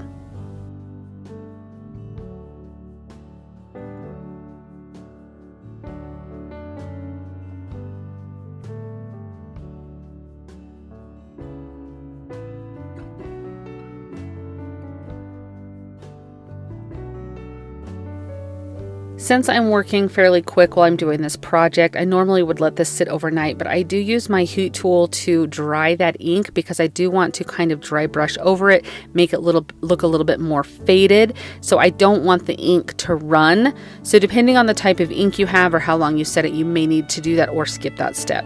And you don't even have to do this. I just wanted it to look like this bunny has been sitting for years and looks a little faded. Now here's what I was talking about with the edge of the egg. I'm taking some Rub and Buff, a little bit of antique gold, and I'm just going around the edge. This napkin has a little bit of gold foil on it, and this helps tie that in. And I actually really love the look. It's kind of giving French country vibes here. And so I thought the gold really added a nice touch to it. So I do like that. You could use antiquing wax too if you wanted. Now to glue our egg onto the bunny, I am putting a couple of the tumbling tower blocks on the back to pop it out so it looks a little bit more 3D. And then just using some hot glue, I'm going to set this up and make sure it's exactly where I want it.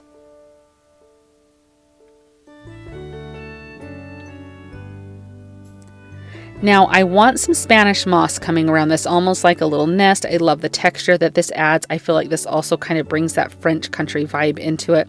So I tuck a little bit of hot glue behind the egg, and then I start out with a pencil, but I end up realizing that a craft stick is actually much more useful when it comes to doing this here. So you can see I just kind of shove some hot glue up underneath the egg, and then I will use that craft stick here to slide that up. So therefore it's popping out. It has that 3D element and it adds a little bit more texture to it.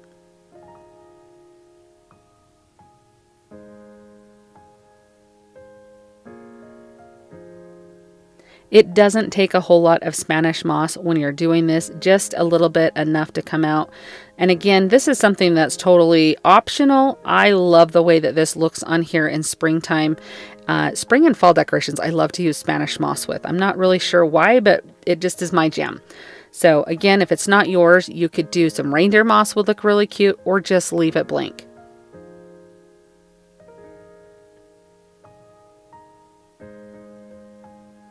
We want to give this a little bit of a trim here, so I'm just going around any of the really long pieces that are really kind of squirrely and just kind of way out there. I trim those back, and then I also will trim around the shape of the egg here so nothing is totally like obstructing the design on that egg.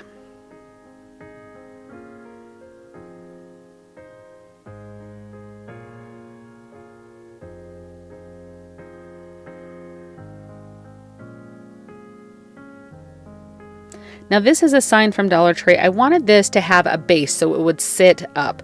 And so this is kind of a fun way to do this here. It just a circular piece of wood or even a square piece of wood would work fine. Something you just want to use as your base. I'm just showing you, I have this Dollar Tree sign here, so I'm using it.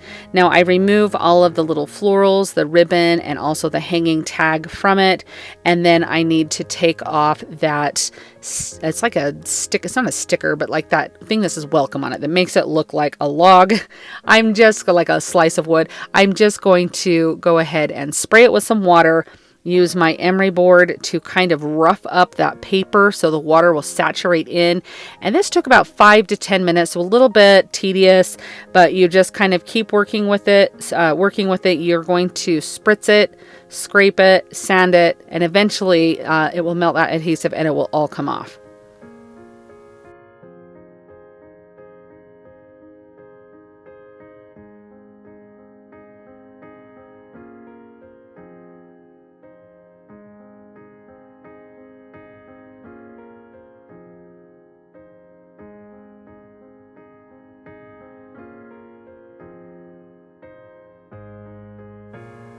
I did soften the edges by sanding them down a little bit, and this part my phone stopped recording, so I'm just going to walk you through this. I took 3 of these little cubes and some hot glue, and I glued them each to the base of the bunny, the back of the bunny, and then to the sign to have it as your base. And then I also put a little bit of lamb's ear, just glued some pieces in to kind of tie it in with that base. Totally optional, you could leave it blank if you wanted. I even tucked a little bow in there. I thought it was cute. Make it your own and have fun with it. But I think this turns out darling. I think this is perfect for spring and Easter. If you're one of those that kind of likes to put your decorations up once for the season and then be done, I think this is such a fun piece here. What do you guys think of this? I would love to know your thoughts on it. For $3 at Target's Dollar Spot, they have these darling little floral patterned eggs here. I feel they came in like this little container, and I feel like a lot of different places you'll find something similar to this, but I really just liked the little floral pattern on these.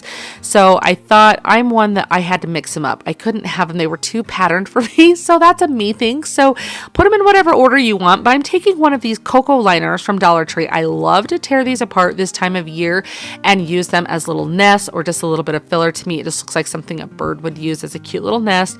So we're just adding a little bit of texture, a little bit of softness. This is such a quick and easy hack to do on these. And again, if you don't find the pattern eggs to do this with, do them with some of the just plain white eggs that you get at Dollar Tree in these little containers here. But a little bit of cocoa liner, and then I just set the eggs back in.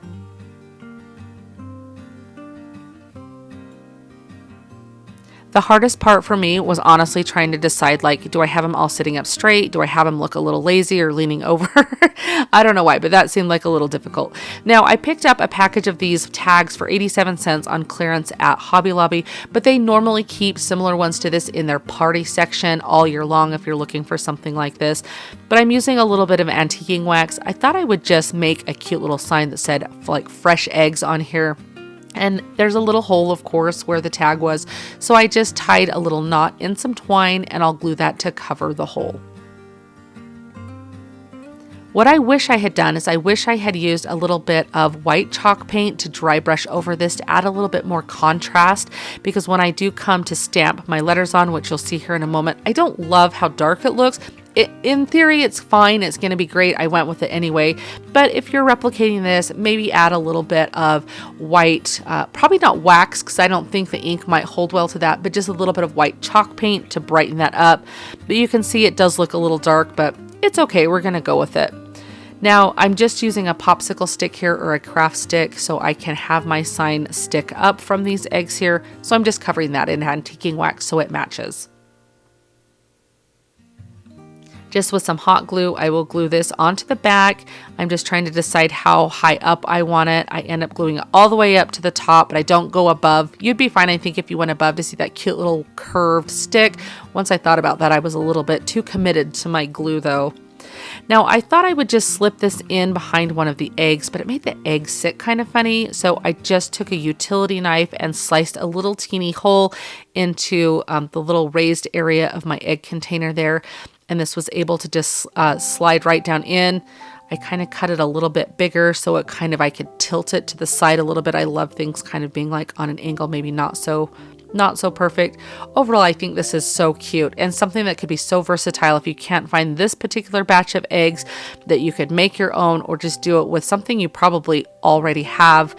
I just think this turned out really cute and such a fun item for a tiered tray for spring and Easter time. What do you guys think of this one? Do you like it?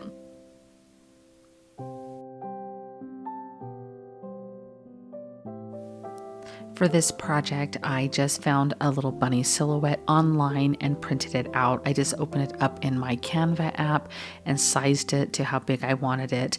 And I'm going to use some of this drop cloth. Now, I purchased this from Lowe's a little over a year ago, and I still have oodles and oodles of it to make projects out of. I've used it in so many things, so I feel like investing in a piece of drop cloth like this is such a great thing. You will use it in several projects. Now I'm just cutting this down a little bit to have a more easily workable amount rather than having it all on one big, because it's quite heavy because there's so much of it. So I did double up my fabric here, and you guys, I went to get my pins to pin this little template down, and I could find none of my pins. I think my girls have taken them. They've gotten into sewing and I could not find them. So I had one little needle that I was able to put this in place with. So maybe use a couple more pins. I had to laugh at that, but I guess good for my girls for getting into crafting, right? And sewing. But I used some pinking shears to cut around this bunny shape because I'm going to glue this. I do know how to sew, but I don't love sewing, and I don't have a sewing machine that's set up for me to use. So I definitely am a gluer when it comes to projects like this. So I'm just going to take my hot glue and go around the edge. And that's why I like using this drop cloth, is because it will fray around the edge. And I think it looks really cute, really primitive, really fun. So I'm just starting working in sections here to get these two bunny pieces together here. I'm just making a cute little tabletop pillow. I mean, I guess you could put it on your couch or something that's quite small. So I'm just doing it to kind of tuck in with my decor for Easter. I just thought this little bunny shape was so cute. Now, as I'm doing this, I completely forget to leave the bottom open so I can put my stuffing inside, which is okay because I did remember when I got to about this point and went, oh, this is where my opening's going to be. So leave it on the bottom if you can remember that, because it is much easier to get the stuffing up into your bunny's ear. But from the little side, it worked as well. So I just took some fluff that I have, and I'm just going to stick that in. And then using like a skewer, I will position that up into the ears to make sure that some fluff gets up in there. And then just put as much as your heart desires or as little as your heart desires. Depends on how full you want it. Just get your bunny stuffed.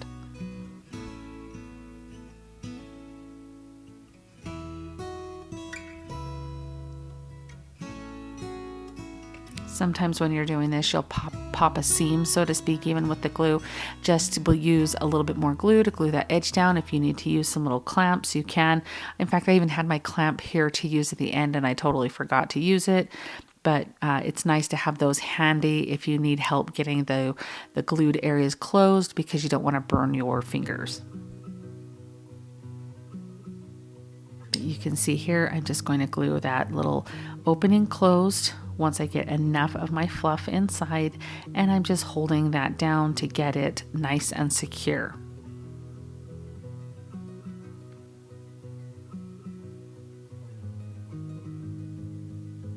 I think this is such a fun and primitive shape, and I think this drop cloth, that color really drives that home.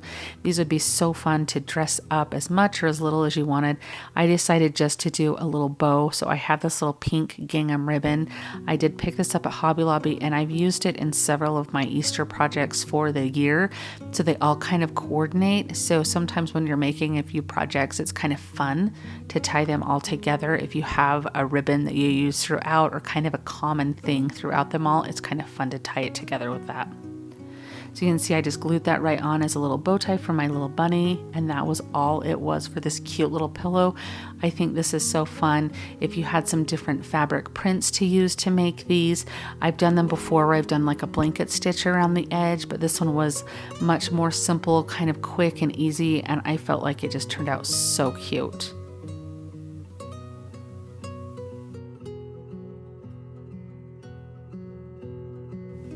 This darling bunny came from Target's Dollar Spot, and they had a bunch of different shapes and sizes of these bunnies. They were in gold or silver, so I picked some of these up, and I want to make a faux chocolate bunny. So I'm just removing the sticker from the bottom here, just using my heat tool to kind of heat up that adhesive so I can scrape it right off. That works great for these projects so you don't have that residue on there.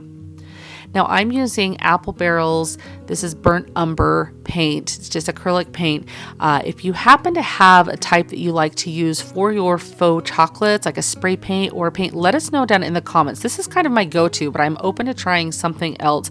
It was just a little cold where I was, so I couldn't spray paint, so this is where I went with the acrylic paint.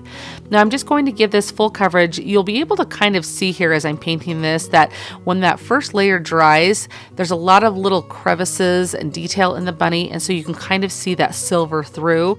So you're definitely going to need multiple coats of paint on this. I think this only took 2, but I mean, kind of reassess your project after each coat of paint. Now you might already have a bunny at home that you're able to try this with, or you might find one somewhere else, but I did pick this up, like I said, at Target's Dollar Spot, and it was perfect for this project.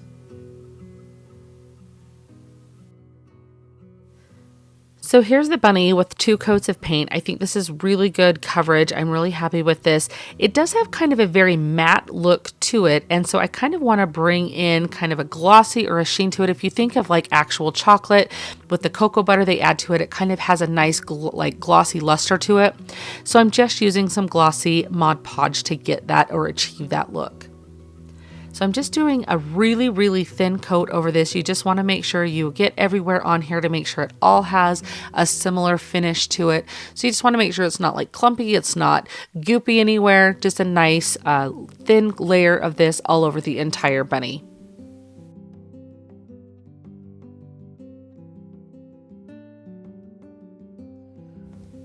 Now we need to embellish this, add a little bit of detail. It's just kind of flat the way that it's looking. It needed something else there to kind of help this pop when you're using in your decor. So I'm choosing to just use a ribbon around the neck. I had this darling pink gingham ribbon. When you see an actual chocolate bunny, they really do kind of put like, I mean, it's in chocolate, of course, but like a pink or a blue or yellow bow or something around its neck. So I feel like this is a fun way to bring whatever colors you're using for Easter to bring it into your decor. Here's the bunny all the way done. I think this is absolutely darling. The fun thing about this particular bunny is since like the resin or the material that it's made out of was clearly made like in some sort of mold, it actually has like those seams down the side of it. So it actually looks like a chocolate molded bunny. It's so cute. And it shows a little darker on camera here than it actually is.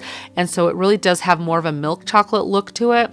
But again, if you have another type of chocolate color you love to use for projects, let us know down in the comments and we'll check it out and see how that works. But overall, I think this turned out so cute. I found this on clearance at Hobby Lobby, and I thought it would be perfect for Easter time since it has the egg timer instructions on it to make it into a cute little bunny on one side. So on the back side, I'm just going to paint the wood white to match, and then I'm going to make a cute little nose. Now, I originally cut it out of cardboard, and then I got thinking I wanted it to be a little sturdier. So I went to tracing one out on just like the really oversized craft sticks that you can pick up at Walmart.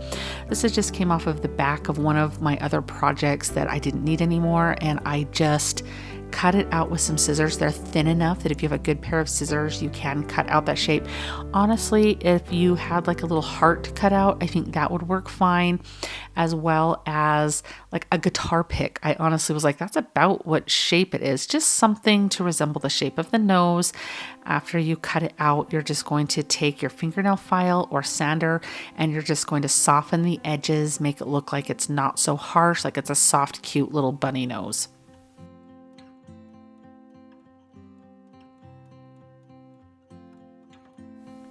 I chose a cute little color of pink to give to the nose. Now I just need some bunny ears. So on a piece of cardboard or something, you just want to trace out the shape of a bunny ear. I just free-handed this. You can kind of see the shape that I chose there. And I'll just take this template and trace this onto my fabric. I will double the fabric up, which I'll show you here in just a moment. And then just using some pinking shears, I cut enough fabric out so you have 2 bunny ears. You need a front piece and a back piece for each ear. So that's why you double your fabric up when you cut it out, and then you're cutting out your ear. I'm just using my mini heat press to iron these nice and flat. I love that mini heat press. I use it way more than I ever thought I would. Now I'm just trying to see how I want to pinch these together to have them stand on my little face that I'm doing. And you can see that I'm just going to glue the front and the back together. You definitely need to double the fabric up so you have enough sturdiness for your ears to stand up.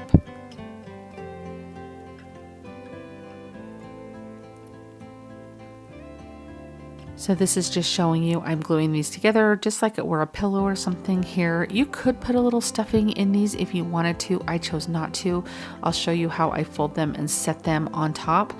I think they turn out really cute though, but this is where you could really use all of those creative juices that you've got, come up with some fun different fabrics to use for the ears, really make it your own. Now when I bend them in half, I really like the crinkle that it gives them, for lack of a more technical term. I just like the fold in them, and that's going to help them stand up. So you can see I'm just putting a little bit of glue down there where that fold happens, and I'll just hold that together, and that's going to give a little curve to your ear and help it stand straight up. I chose to glue down the little bit of fabric on the back that the little fold created. That also helps give it a little bit more stability. I decided to glue my ears kind of together, so I had one piece that I'm gluing onto the top of my bunny face. So you can see how I just did a little dot of glue there. I think that also helps these stand up. And then I'm just gluing a little bit on the base, as you can see here, and it will just glue right down, and they kind of curve over on themselves. I do a little bit of fold with my finger to help that glue cure that way. And then as it dried, I left them sitting flat like this. And so that helps, those ears will stand straight up. I'm excited for you to see how it turns out. I made a little finger bow here, just wrapping that twine around my finger several times and tying it off in the middle. I'm going to glue this in my bunny's quote unquote hair right up in front of its ears. And that will also bring a little bit more stability and cover up the edges of the fabric. So you can see exactly where I'm going to place that.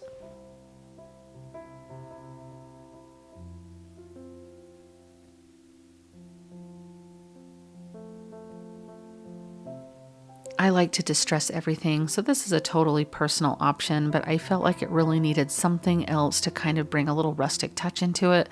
So I sanded the paint away from the edges and then just ran my finger over it with a little bit of antiquing wax.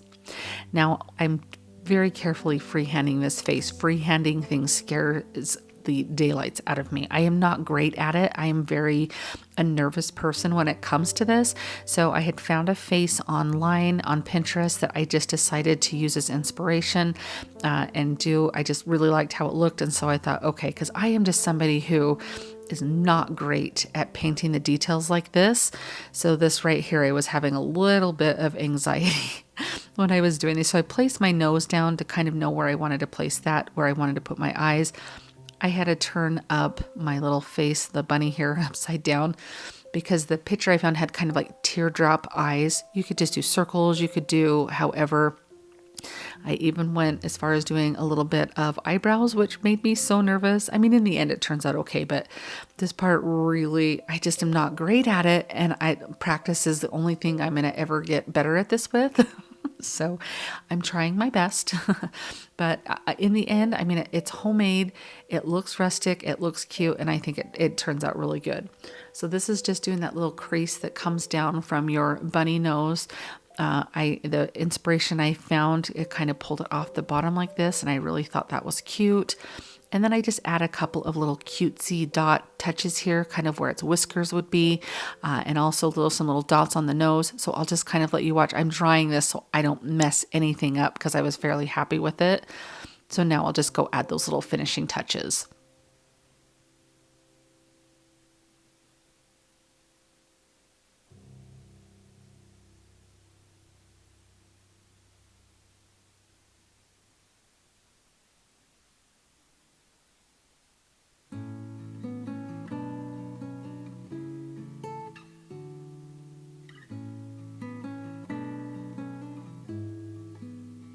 So you can kind of see how fun it is coming together there. And if those little dots aren't your thing, then you just can skip that step there. I thought it would be really fun to add some little whiskers onto our little bunny here. So I'm taking some fencing wire. This is just from our farm. It's a little bit probably thicker gauge than what I would probably need rather than a crafter's gauge, but it's what I have. So I just wrapped them around my pencil and kind of pulled them taut a little bit to kind of loosen that curl. And then I'm just going to glue 2 of these little pieces of wire down. And I think this adds a really fun element to it. I just think these whiskers actually make this little bunny face. Once those are dry, I'm going to glue down the nose, and I'll just hold that. Since I have all of the wire and everything there as a 3-dimensional element, I just want to make sure that nose is really good and in place.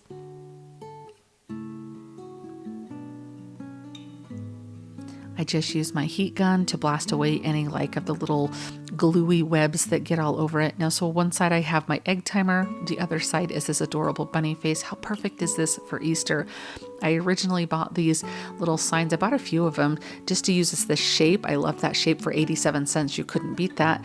But I thought for Easter, this is perfect because then when I go to do my hard-boiled eggs for my Easter potato salad, I can flip it over and it's got the instructions for how long I need to boil my eggs for. I thought this was perfect. What do you guys think of this darling little bunny? This is a very cute frame from Target's Dollar Spot. However, if you look closely at it, the paint job on this is absolutely atrocious. It's very sloppy. It's very it's just not very good at all. So I feel like if you pick up this frame, you're going to want to give it a paint job. Whether or not you do checkerboard like it is or a solid color like I do, I feel like it needs a little bit of work. Very cute concept though. Now I'm using a sage color of chalk paint here. You can see how lightly this is going on. It is because the surface of this is very slippery. So I'm letting this scratch coat or base layer of paint dry. And then I'm going to be able to go in and get much better coverage with my second coat. So you can see here when I start to put this on, the coverage that you almost immediately get. I think I did one more coat after this. You just want to make sure it's completely covered, but that first layer is just going to be a very thin, just to kind of add some texture to it so it gives something else for the paint to grip onto. So I'm just going to dry this completely with my heat tool here. Now I love this color of green for spring this year. I just think it fits so well with that fresh feel. But when it dries, it is a little bit dark, but I wanted to kind of brighten this up a little bit. So I'm just using some white wax, and I believe this is Folk Arts white wax that I have here. Now I'm just putting this on with a chip brush here. And then once you let this or get this completely covered, you just go back in with a wet paper towel or a baby wipe and you'll wipe this back. And you'll see that it leaves that nice white wax in all of the little crevices or the textured areas. I personally felt like when I wiped it back a little too much for my taste. So I went back in with just what was left on my brush and just kind of swirled my brush around to brighten it up even more. Totally a matter of personal preference how little or much you do this. Now, isn't this napkin absolutely beautiful? I picked this up at Home Goods this year, so you may be able to find it. And I'm just going to separate the layers from this. And in one napkin, you get 6 bunnies for DIYs. I mean, that's incredible. Now, when I took that layer off, I decided to check. I just licked my fingers, kind of pushed down in the corner to see if there was a third layer. A lot of times in the napkins I get from Home Goods, there are 3 layers. If it comes from Dollar Tree or Walmart, most of the time there's just 2 layers, so just double check. Now on the back surface of my frame, I'm just painting this white so I can decoupage my bunny directly onto this. If you want to put it on a piece of cardboard or something to be able to switch this out in your frame, I recommend doing that. I personally will probably just pack this away with my Easter stuff. It's just going to become an Easter decoration. I felt like if I wanted to do something else in the future, I could just put it on a piece of cardboard if I wanted. Now I put a base layer of Mod Podge down on my surface after my paint dried. I let that dry completely before placing the bunny down on here. And as you can see, it's important for you to use your frame to kind of get a reference point for how high or low or to left or right you want to move your bunny. You don't want to cut any of this detail off. This is just a piece of parchment paper I'm placing over my image, and I'll use my heat press to go over. This will reactivate that Mod Podge and it will adhere that napkin directly to the surface, and it's such a fun process to do. To get the excess napkin off, I'm just running a fingernail file over this, just in a downward motion. This is going to sand off all of the edges here of your napkin and give you that nice crisp finish. It honestly looks like that bunny was printed right onto this.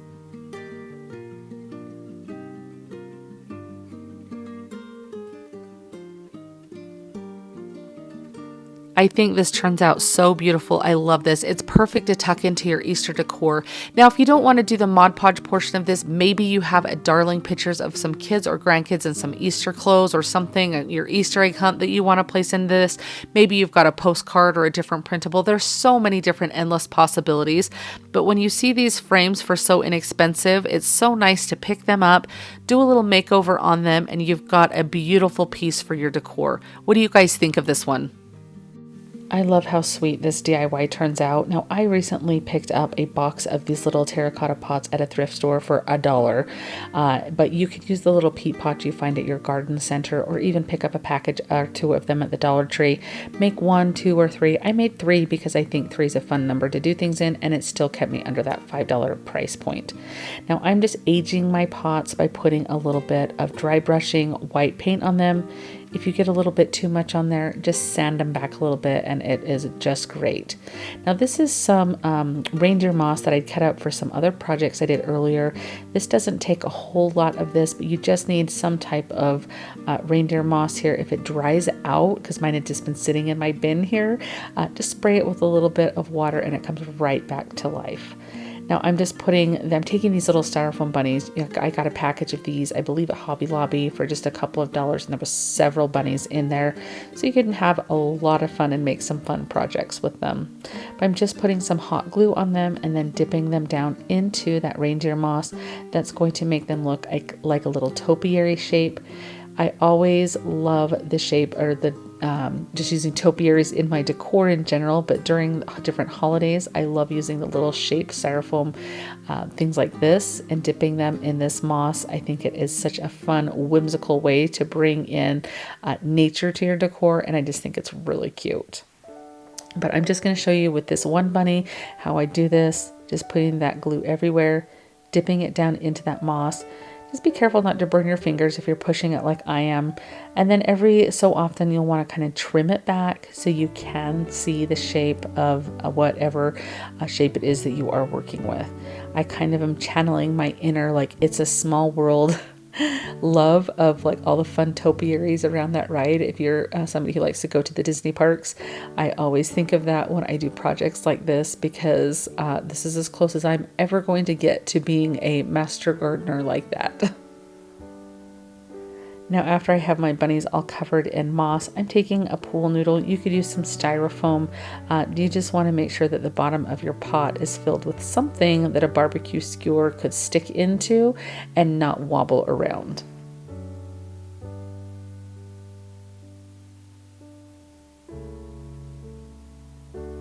So I'm just taking some barbecue skewers here to stick down in, and then I will just take my wire cutters actually to cut these down. I picked these up at Lowe's, but you can get them at any home improvement store, but the handle on them makes them quick work for cutting through things.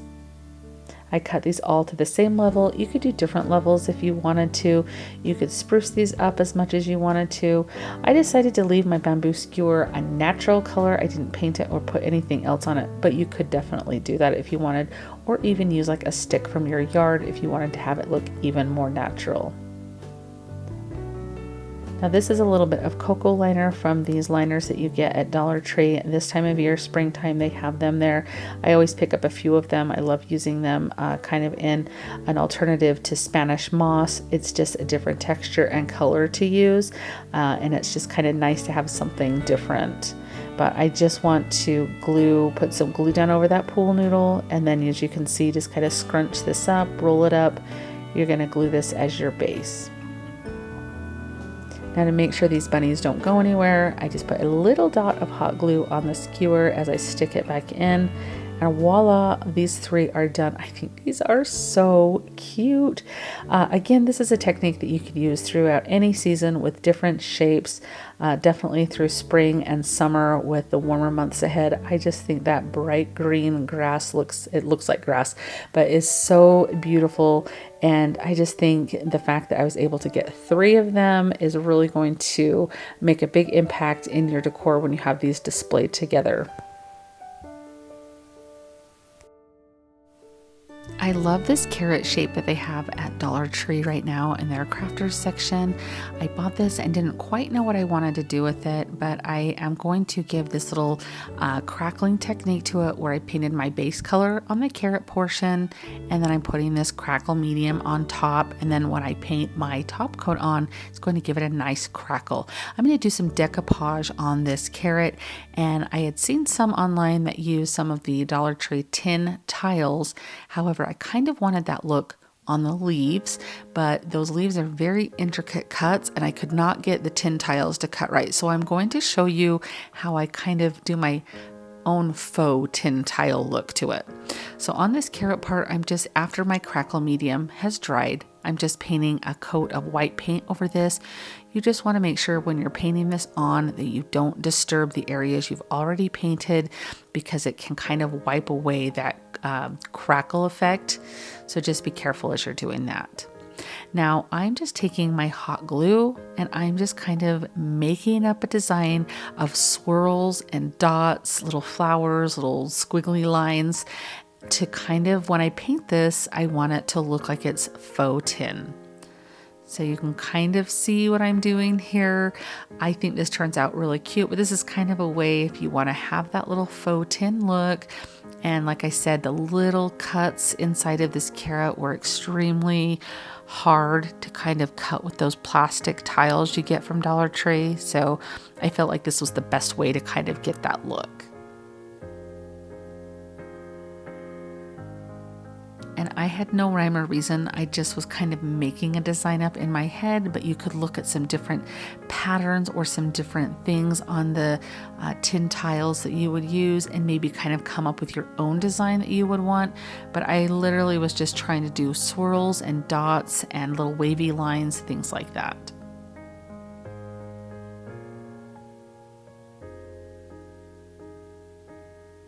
Now I just am lightly going over this with my heat tool to get rid of any of the little thin webby strings that come from hot glue.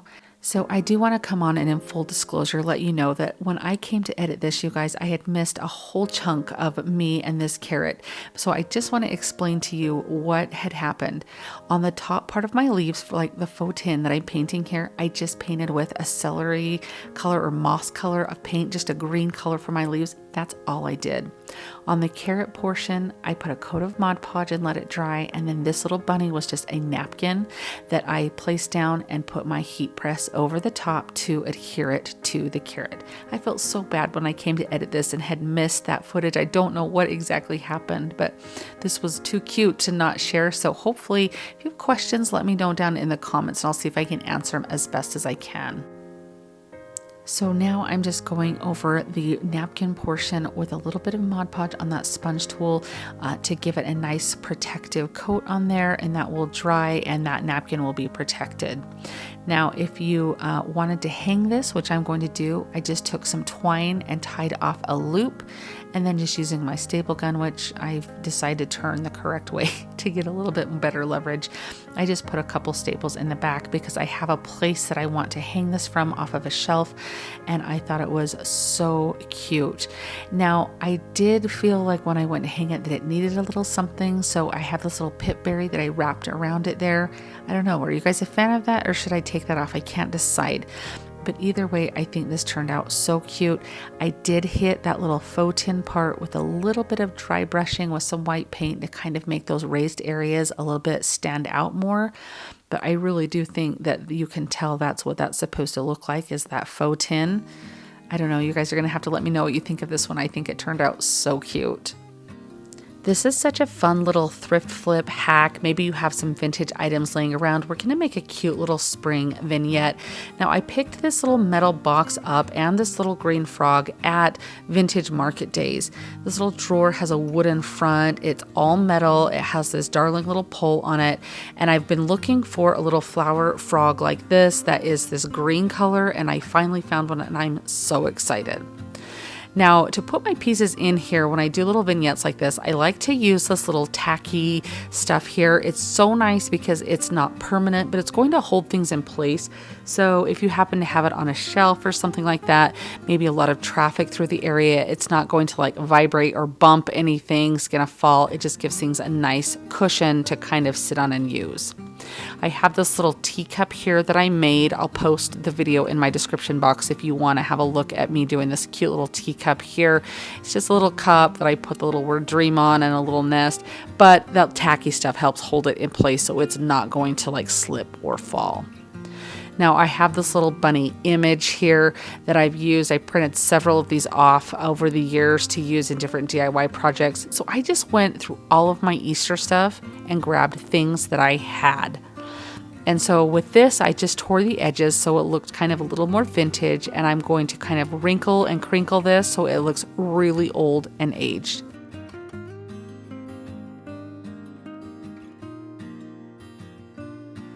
I even take my fingernail file and I give this a good sanding here, and so all of those crinkled areas that are raised up and everything will get a little bit of a vintage, more faded vibe to it. Totally optional, but it's just something to kind of help this look like it's been around for a minute or two.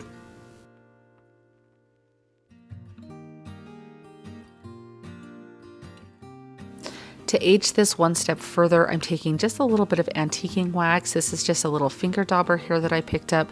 I actually found these finger daubers at Hobby Lobby. I've never seen them there before, but they were down the aisle where like the rubber stamps and the distressing ink is. And so if you're happening to look for some, I'm sure you probably find some on Amazon. I was just pretty excited that I was there and found them. I've really liked having them so far to use for items. They wash up really nice. So instead of like a baby wipe, you can keep using these. I'm not sure exactly how many times they'll last for, but more than a baby wipe, I will say that. So I'm just going around the edges, and then I also go over the front of the design. So this just kind of puts a little bit of antiquing wax anywhere that you tore or sanded. This paper is going to just like, that ink's going to saturate into those areas and make it look really vintagey, really like it's been around. You found it maybe cleaning out great grandma's shed and thought, oh, look at this cute little Easter thing. I don't know. I just think I love stuff looking like this. So it's just a matter of personal taste. I also do the back of it. I have people once in a while say like, oh, what do you do to the back of it? I do the same thing to the back of it. So it looks nice from every angle.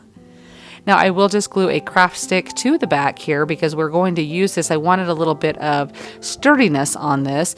And so I'm going to just put a little bit of glue there. So that way I have a way to stand this up in my cute little drawer.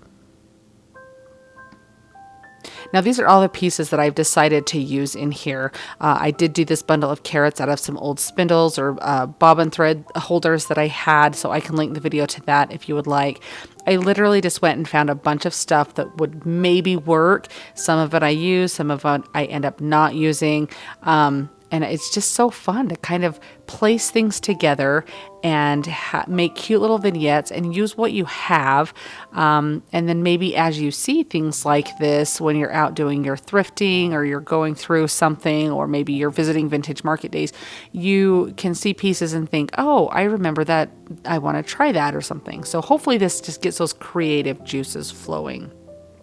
Now I had that little, I'm not even sure what you call it, sort of like a handle of a door would go in, like the little door handle, the lock part. I picked that up for just a couple of dollars at my local antique store, and I've been hanging on to it, and it actually looks really cute in this little vignette. So I was quite pleased that I got to use that. A lot of this stuff is just vintage stuff that I've found or thrifted or made, so that kind of makes it a lot of fun. Now, not everything needed to have that tacky stuff on there, the tacky putty, but I did put some on the back of the craft stick of the bunny postcard, and then also I put some on the bottom of that teacup, as I showed you earlier, to help that kind of stay in place. I think I ended up putting some on that little bird as well on the edge, just to kind of help hold him in place so he doesn't go anywhere. Anywhere that I have any gaps or anything, I just kind of put in a little bit of Spanish moss to kind of fill in any gaps, as I said, and that way it just kind of makes it look like maybe this was something left out in your shop that some birds decided to come and make a cute little nest and make a little home out of, and so maybe you have a couple different family of birds have lived there at different times. The trick that you want to remember when doing a cute little vignette like this is you just want to look for different textures, different types of materials. So I have like the metal, I have the wood, I have the little Spanish moss or the coconut liner of the little egg nest there, the paper, some artificial plants.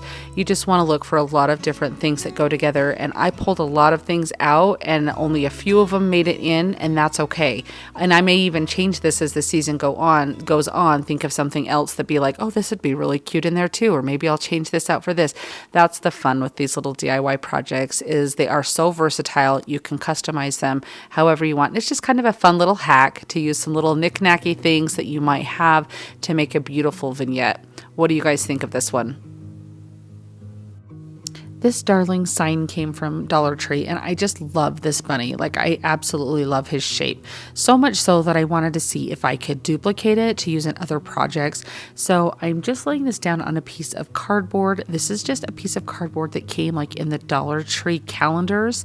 And so I could actually cut two bunnies out of that shape, that size. So just so you know, I'm just removing his little twine bow and everything so I can trace him out. This way I have like a template that I can use, but then I can also have this adorable bunny shape if you can't get your hands on more signs or you're trying to cut costs. Now, to cut him out after I trace him, I'm just using like a box cutter. You could use an X-Acto knife, whatever you'd like. Some scissors would even work depending on how thin your cardboard was.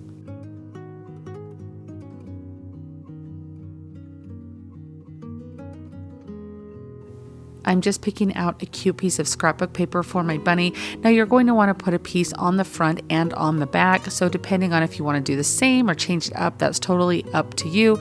Just keep in mind you'll want to position your bunny in the right direction to be able to cut that out so you'll have it fit each side. Now, when I cut this one out, I kind of bubble cut it a little bit, meaning that I leave just a little bit of an overhang on the bunny. So when I glue it down, I have plenty of room for my paper. Now, I'm showing you here that I did paint. I was nervous if the cardboard would show through that paper. So I did paint my bunny white. I don't think this was 100% necessary. I'm just showing you that I did that, but you could skip that step. Now I'm just putting some of my glue stick down here on my bunny form here, and then I will just kind of lay that paper down over this. I work in sections so I don't have any of the glue dry on me. I'm a big fan of the Elmer's Purple School glue stick. I've never had any problem with projects lifting or having it not bond or adhere, so I love this glue. Now, here's where I finish doing the bunny. I've kind of glued that top section down, and then I'll come and do the body portion, and I will get my brayer out and go over. That's what's going to get a really good bond between that paper and your cardboard form. Using an X-Acto knife, I just go around and cut any excess paper off. If this was just my normal chipboard form from Dollar Tree, I would just go ahead and sand with my fingernail file or like a finger sander to get the excess paper off. However, since it's cardboard, I did not want to compromise any of the edge of that cardboard. I'm just trying to cut costs and just kind of come up with a different way to do this. I think foam core board would work well for this project as well if you don't happen to have any cardboard, but either would work fine. So now I'm just doing the same thing on the other side of the bunny, same process to get the paper on that side.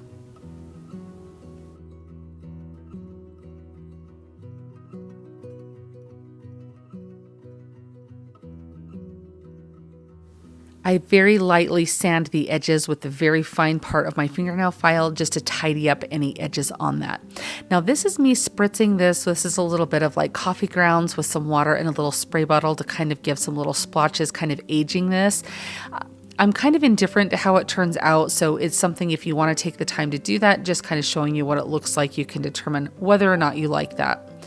This is just me taking a little finger dauber and some antiquing ink and going over the edge just to kind of disguise any paper that might be showing.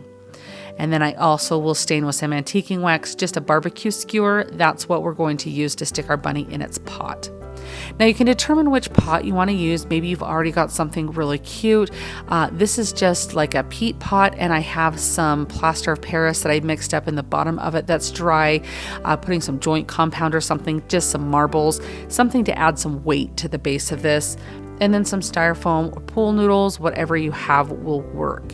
I'm just gluing a little bit of Spanish moss over my blue pool noodles so you can't see them. It disguises them really, really well. Now I could leave this pot as is, but I love to kind of have things look aged or distressed. So you could add some decoupage napkins to this. You could just leave it plain. I'm just taking a little bit of white paint and dry brushing over this to brighten it up. Those peat pots have such beautiful texture on them, so I love to kind of showcase that. Now this is just a pack of a couple of bird nests that I picked up on my craft store. I'm just going to glue it on the top, and I felt like it was so dark with the dark brown that I wanted to add a little bit of reindeer moss in it to kind of brighten it up a little bit and add a little bit more of like bedding to tuck my little eggs into. Any eggs will work. These just happen to be off of like a tree that I bought, a topiary tree that I bought at a thrift store years ago that have a bunch of eggs. So I just, when I need some, pull a couple out, but any type of eggs will work fine. I put just a little bit of hot glue on that barbecue skewer that is I've placed on my bunny there, and I'm just going to stick that down in, and that's going to help it stay. Now I did tie a little bit of a ribbon here together, just kind of tied a little knot with some different ribbons and put a little button on the middle of it. That's just going to add a little bit of embellishment on it. I thought it was really cute. You could even do something around the bunny's neck if you wanted to, or up maybe by the ear, put a cute little flower. But I think this turns out so cute. It's so beautiful for Easter, and I really did try to work with what I had, cut my costs down. I love the shape of this bunny, and I'm so excited to be able to still have my original piece from Dollar Tree to use as a template so I can have this shape for more, because I think it's just so cute. What do you guys think of this one? I picked up this charger at Hobby Lobby on clearance, and I also have this wooden egg shape that came from Dollar Tree. Really, any charger will work, but I really love the look of the wood behind this egg. Now, instead of placing it where you would normally place the one side up, like there's kind of a front and a back to the egg, I'm doing opposite of what you would think, and I'm placing the back side of the egg as the front because I like how it pops out against the charger a little better. Now I have all of these different Easter napkins. I picked these all up at a combination of TJ Maxx and Home Goods. I always get asked where I get my napkins, and those two places are my go-tos to look for fun napkins. Now I'm going to do some decoupage on this little egg. I thought it would be cute. I went through all my different Easter ones and I found this darling bunny. And I love this one because I love the contrast of the bunny color with that natural color of the wood of the charger. Now I'm cutting out my little napkin shape there, and then I'm going to paint my surface white because I want some of this is going to show through, and I want that to be a nice clean surface for my napkin to go onto. So after my paint is dry, I'm just putting on a layer of Mod Podge, And I'm just going just a thin layer. You're going to let that dry completely. While that's drying, I'm going to get my design out of my napkin. Sometimes you're lucky enough you can just place your design on your napkin, sand off the edges, and you're good to go. But I kind of had to piece together a little bit here. Now look at this. This is such a trick that I want to show you guys, a little hack here, as I'm trying to get this delicate little spot in between the ears here. So if you're ever wondering, you don't want to over tear, you want to be very precise. Okay, here it is. A pencil eraser. It is the best hack when you're trying to get that natural torn edge on a napkin or tissue paper when you're doing decoupaging. It gets into those little nooks and crannies, and it has that precision without the scissors that gives you that natural edge. So keep that in mind. A pencil eraser works great in those instances. So I'm just going around the ears very delicately here because I didn't want a lot of overhang of the white napkin. I just wanted it right up to my little bunny's ears.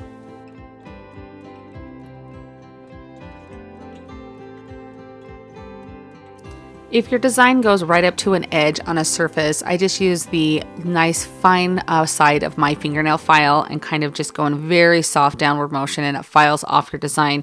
Now you can do this before or after you've put your item on. I probably would recommend more doing it after your item has been heat pressed on or you've Mod Podged it on completely. For whatever reason, I don't know why I'm doing it in this order, but it works. So you can see I'm just going to put a piece of parchment paper over my bunny's face here, and then I'm just going to go over with my mini heat tool. Now I did pick this mini heat tool up off Amazon. When I got it, it was on a deal. It was like $25-ish. I'll leave a link for it in my description box if you're interested. I honestly thought I would never use it. I thought I don't know. I just grabbed it because it was one of those crafting things. I was like, oh, it might be good to have. I use this all the time. So like when I'm trying to straighten ribbon or anything, it's like the best. So take that for what it's worth. You might want to add one to your craft stash. Now I wanted some flowers to go all the way around my egg. So I'm just kind of getting the flowers, kind of tearing out some little pieces of flowers and just kind of piecing it together almost like patchworky all the way around the edge to kind of get what I felt looked nice where it needed some colors. I could have just left it where the top of the egg was white, but I really wanted to bring some color into this. After I adhere my pieces, I just go again with that fingernail file. You could use a finger sander to get the edges off. That gives you that nice crisp edge on the edge of your piece.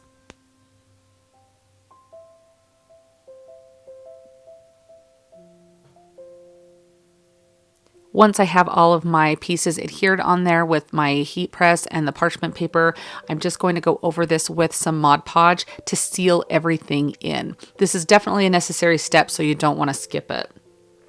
Now I did want to I love the definition of texture and some distressing, so totally optional, but I'm just taking a little bit of antiquing wax on a finger dauber and just going all the way around the edge of this just to kind of give it some definition as it pops out against that wood charger that it's going to be on.